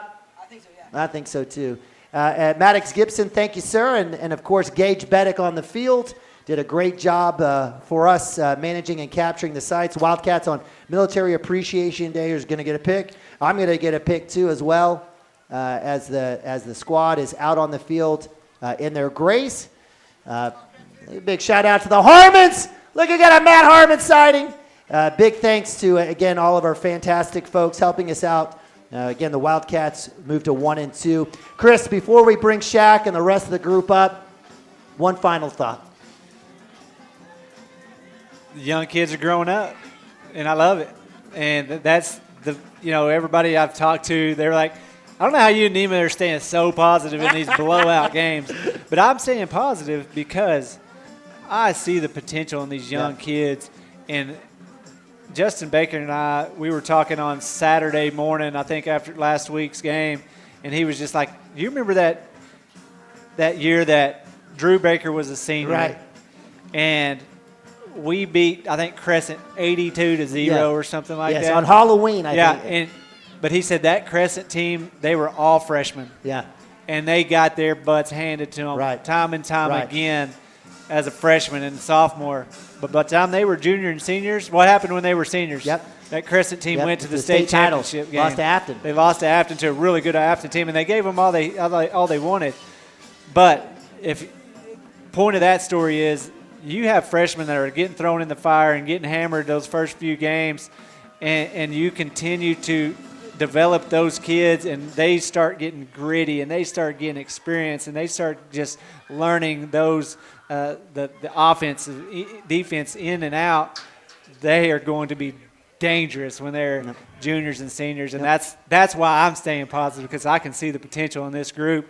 And we don't like to say growing pains in Cashion, or we don't like to say rebuilding Cashion, but that's just where we're at. We didn't get to reload like we normally do, but we are rebuilding, and it's going to be built strong, and it's going to be fun to watch in the next few years. I do. I agree. You know what I love about this team? We got a bunch of football players. That's what I see, and so really looking forward to it. So we got a little bit of we have a little signal. We got, hey, listen, what's up? I think Maddox took the camera off up there. He wants to get out. He wants to go hang out with his homeboys. Right. All right, we'll take a quick commercial break. And we will bring you back here with post-game analysis and notes from the gang as well as Coach Shack. So hang tight. We'll be right back. Wildcats victorious. For 31 years and counting, Community State Bank has taken great pride in being your hometown bank. With branches located in Cashion, Dover, and Hennessy, CSB strives to reflect the small-town hospitality these communities are known for. Our friendly staff is here to serve you and provide one of the best banking experiences around, equipping our customers with the latest in banking technology combined with a personal, down-home relationship. Come into one of our local branches or visit us at www.mycsb.com.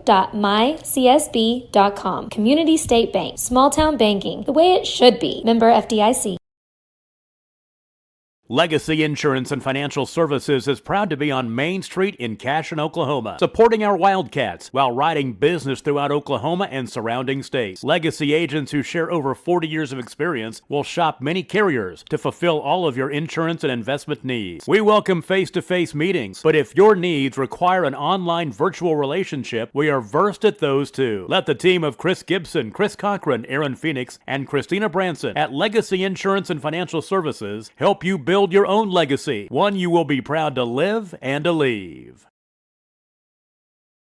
At Water Heater Man, we specialize in repairing and replacing all water heaters. We service the OKC Metro and surrounding towns with fast, reliable service. We keep our vans fully stocked with essential parts needed for basic repairs, and new tanks are always on the vans ready to go. We offer free estimates on all jobs with financing options available. We match manufacturer's warranty for all newly replaced water heaters. We'll get your water heater back up and running as fast as possible so you don't have to put your life on hold waiting for service. Give us a call today, 405-844-TANK. That's 405-844-8265. Go Wildcats!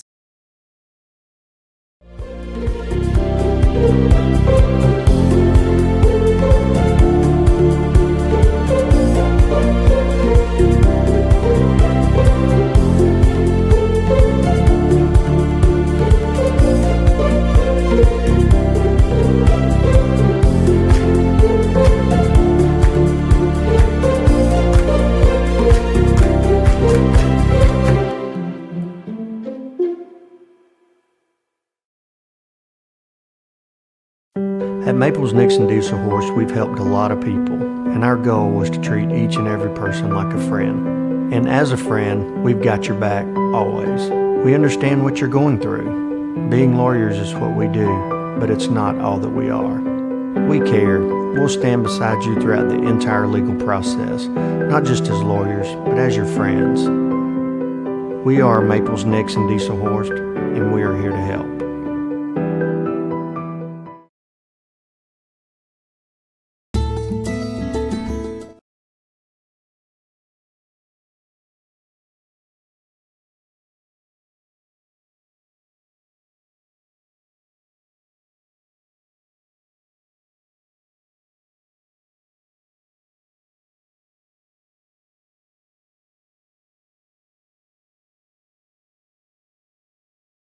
Coach Lynn Shackelford. Coach? Now we got some sound. Now we have some sound? Okay, well, welcome back. Appreciate you guys joining us. If you've stayed with us, you know the Wildcats have won. They won 38-30 over Terriers, a team that the Wildcats face year in and year out. A lot of great history with the team, and Wildcats victorious again. We've kept the streak alive. Is that 4 in a row, 5 in a row? Gets the Terriers? Yeah, something like that. Yeah, I think they've only beat us once. Yeah. Good streak. And Coach Ward, appreciate him, but we'll take the win, 38-30. So, Coach Shack, congrats. Appreciate it. Thank you. Yeah, kids played well. I thought anyway. I thought Coach Wood had a really good plan defensively. They made some plays. I mean, third team's really good. Their quarterback's pretty good. Number 11 was really good. So, I mean, he was pretty good at running around. We gave him a short field a couple different times, but I thought for the most part they played well, and then I thought our offensive line did a really good job, especially second half. It was amazing. We were, Chris, play after play was talking about 5-6 yard push by the offensive line. You want to give credit to guys like Grayson Davis who had a breakout game, and Timmy and Duran and Ethan, but those lanes and those openings were massive, and so kudos to the line. Yeah, we thought going into it we'd have a chance to run the football, and then I think just as the game kind of went along, I mean, and I noticed this last week too. I think we're in pretty good shape. I think it paid some dividends tonight for us. I mean, they had some kids go down and cramp, which is normal. This time of year, as hot as it is, especially it goes hot, and then it gets kind of cool later in the game. But I'm proud of our kids for not doing that and being able to. I was giving props to our water boys or something because we. That's right. It's definitely a group effort. Absolutely. So, Coach, we talked about it was a slow start to both the first half and the second half.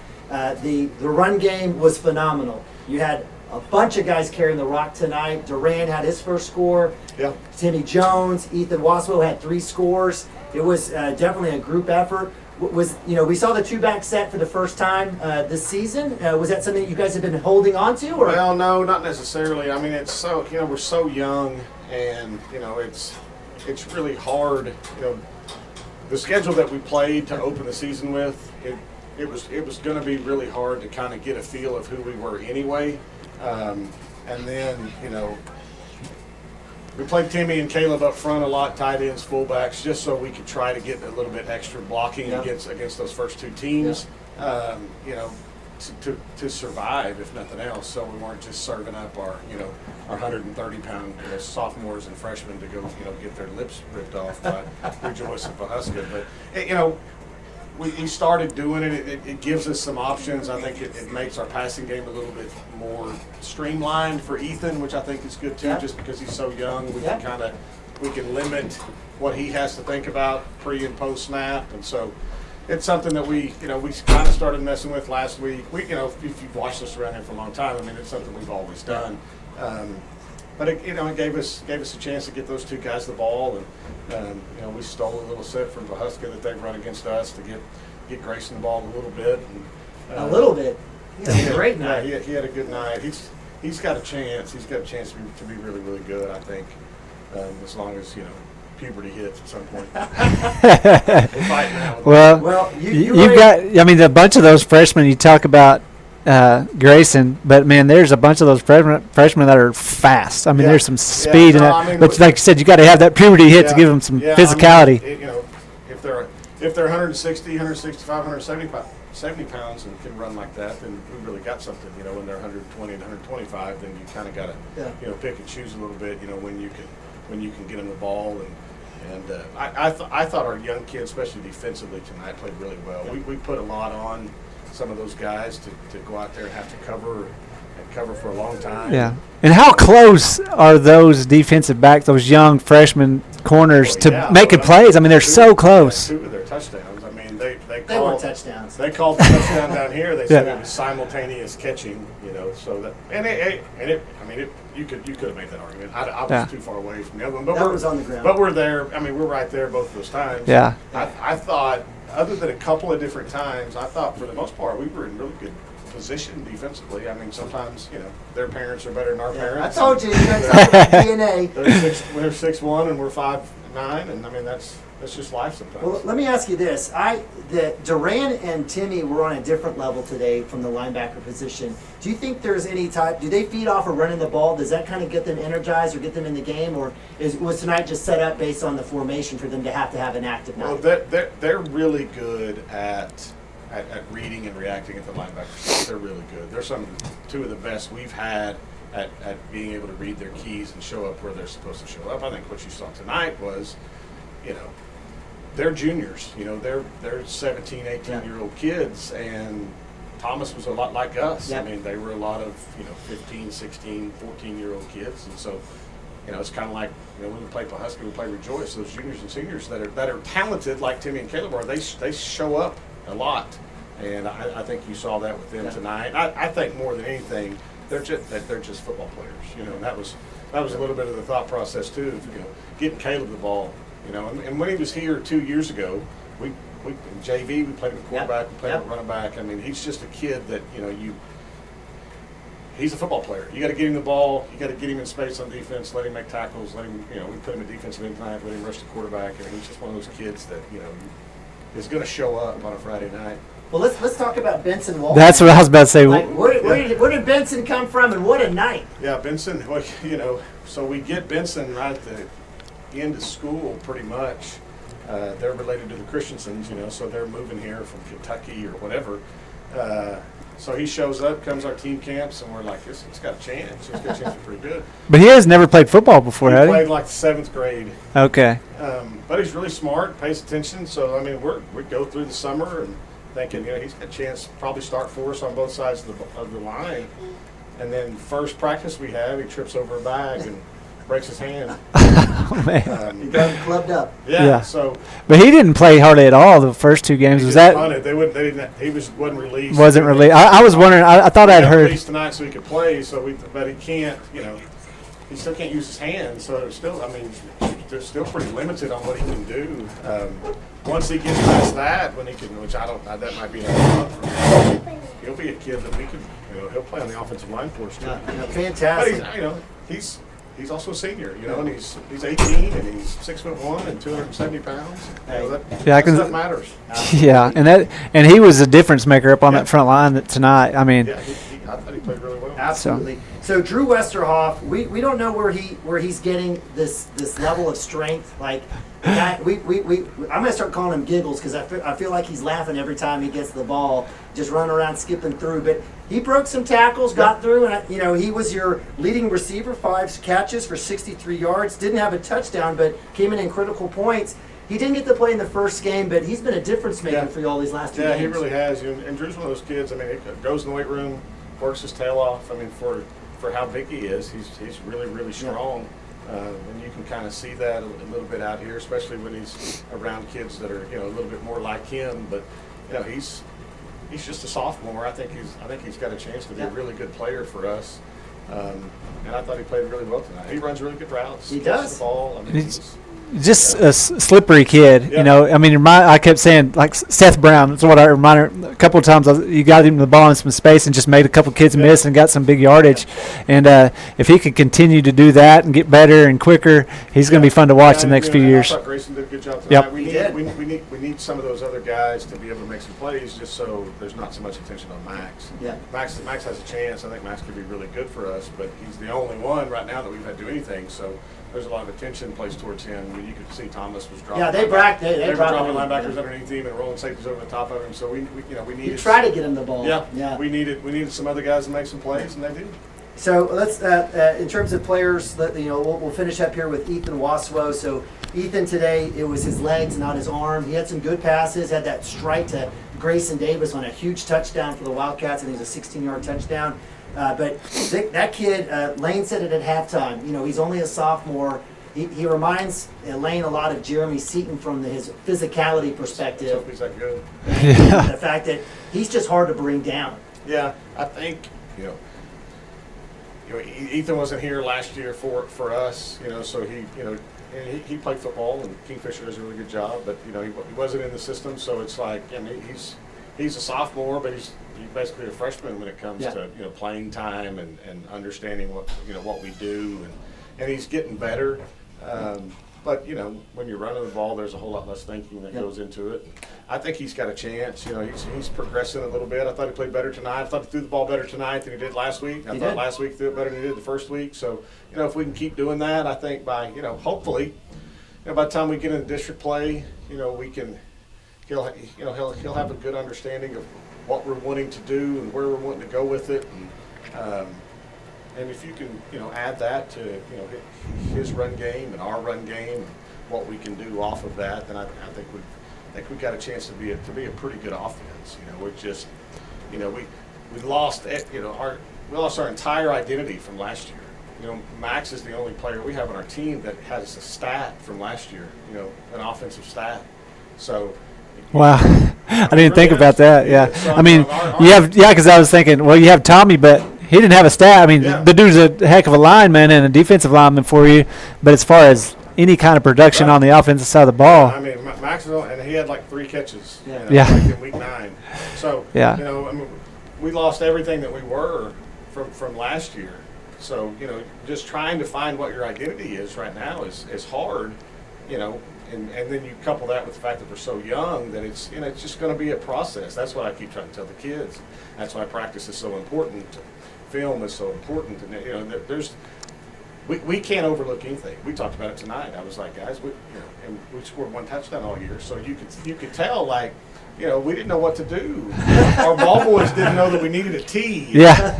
Our Adley didn't know that, we kicked the extra point, I got to go. I was like, we got to practice that. We can't take anything for granted that they know what to do because everything's brand new for them. Yeah, and the thing is, like you said, you had one kid from last year that had a stat. The good thing is, for the next 4 years, you're going to have a lot of kids with a lot of stats coming back year after year, and if you build on that, and that's what people I was talking about a little bit at the end of that. People ask, how do you and Ema stay so positive? I say stay positive because I see the potential in these young kids, and if they continue to get coached up by you guys in this system, it's going to be fun to watch the next few years. Well, and here's what people need to understand, and our kids need to understand this as well. Is like, and I've talked about this when we've brought back 20 starters. it's still a completely different team. Every season. I mean, and next year we're going to lose. We're going to lose 3 seniors, and we're going to be a completely different team than we are right now. And every year, each team has its own identity, and each team has its own, progression that they have to go through to be the best version of themselves by the end of the year. Sometimes the best version of yourself might be you're playing for a state championship. Right. Sometimes the best version of yourself might be you're a playoff team, or maybe you're not. There's a lot of teams playing football in Oklahoma tonight that have no chance of making the playoffs this year. And they know that, but they're trying to get better every week. And that's all we're trying to do. And hopefully by week 10, we've progressed far enough along and we're a good enough football team that we've earned our way into the playoffs. And if we are, great. If we're not, then we'll get better next year. Well, and next year. And so thus far, you can easily see that from week 1 to 2 to 3. I'm looking at the stats right now. You 389 yards, no fumbles. You had the 1 interception, 2 penalties, Coach. I think that's a record. I don't think you've had less than for a young team. That's really impressive. Honestly, two penalties for 25 yards. Again, a situation where you were behind in terms of the sticks and in terms of starting field position was a lot worse than Thomas. Take care of drives. The key stat, one of the keys that was mentioned by Chris was moving the chains. You guys continue to milk clock and own it, and it was fantastic. And it really was. This was a fun night. Unlike some of the other nights where we watched you all dominate 77-0. It's fun to watch these kids kind of grow up in front of our eyes, right? Yeah, tonight was really good for us. This first game we played this year, in the second half, the clock didn't run. Yeah. So it was just, but that stuff for these kids that, I don't know, we played junior high games, but it's not the same. No. It's not even close to the same thing. So just being able to experience that is going to be really beneficial for us next week and the week after that. I love it. So we have Walters coming into town, the Blue Devils. Have we ever played Walters ever? We've never played Walters. And they're going to be in district with them next year. We're going to be in our district next year. So from your perspective, going in, is this week all about making sure that we're the best version of ourselves, or do you try? Yeah, no, that's all every week is, and that's all every week's been for us for 21 years that I've been here. At least that's what we've tried to do. All Walters is an opponent for us to go test ourselves against on Friday. And if we prepare and we're good enough and we play well enough on Friday, then we'll win. And if not, then we'll regroup and we'll try it again the next Monday. And it'll be Minko will be the team that we measure ourselves against. But that has to be the mindset, and that has to be the way that we approach it. I watch Walters a little bit. They're a little bit like us, but they're going to be in the flex bone and they're going to run it. It's going to be power football and they're athletic. So it'll be a really good test for us to see if we can. How we can hold up. We'll have homecoming. We'll have all the festivities next it'll week. Be fun. Great. Tonight was a great night. Obviously, loved the Rough Riders night, the military appreciation. Anytime we can do that, anytime we can honor our military people, I'm all for that. Yeah, anytime to get a new jersey, I think. Yeah, well, we had it last year, but the Rough Rider deal to me is so cool, and I could do an hour on why I think it's awesome, but it is. And you just like I said, anytime you can talk a little bit about your history and what's kind of in your DNA as a Cashion person, then I want to celebrate that. Heck yeah. Anytime we can honor somebody that's making it to where we can do this on a Friday night, I'm all for that. Absolutely, no doubt. It's what binds us together. Coach, any last thoughts as you head into week 4? Nope, I'm good. Just come out. We got a whole bunch of stuff this week for homecoming. We got Powder Puff Wednesday night, Parade Thursday night, football game Friday night. Should be a great week. You'll be doing PA. I'm doing something. I think last year I was on the field with the microphone. Okay. So nice. Whatever. My daughter's a cheerleader now, so I just get told what I'm doing. I got trouble with her button tonight. So learn. You'll get better. You'll get better. Hey, next she's going to coach you to be the best version of yourself for next week. So. All right. Well, Chris, any last thoughts before we break it down? Nope. I'm just excited to see the potential of these young kids and where we're going to be. All right. Wildcats victorious, 38-30, moved to 1-2 on the season. It's definitely a young season, young team, but a lot of promise and hope, and we saw that tonight. Wildcats will be taking on Walters next Friday night, 7 p.m. Homecoming. We'll have probably things starting off around 6 o'clock with the ceremony, the processional, or what do they call it, the courts.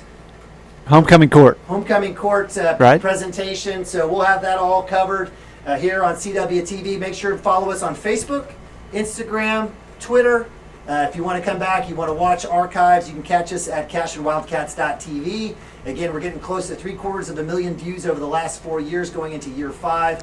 It's absolutely amazing what this platform has done, free of charge. Big shout out to all of our fantastic sponsors. And again, really appreciate you guys joining us. So for Coach Shaq, Chris Gibson, I'm Neiman Ababi. Appreciate you guys joining us. Cashion Wildcats victorious. Go Cats and God bless. All right, fellas. Appreciate it, Coach. Yeah, you bet.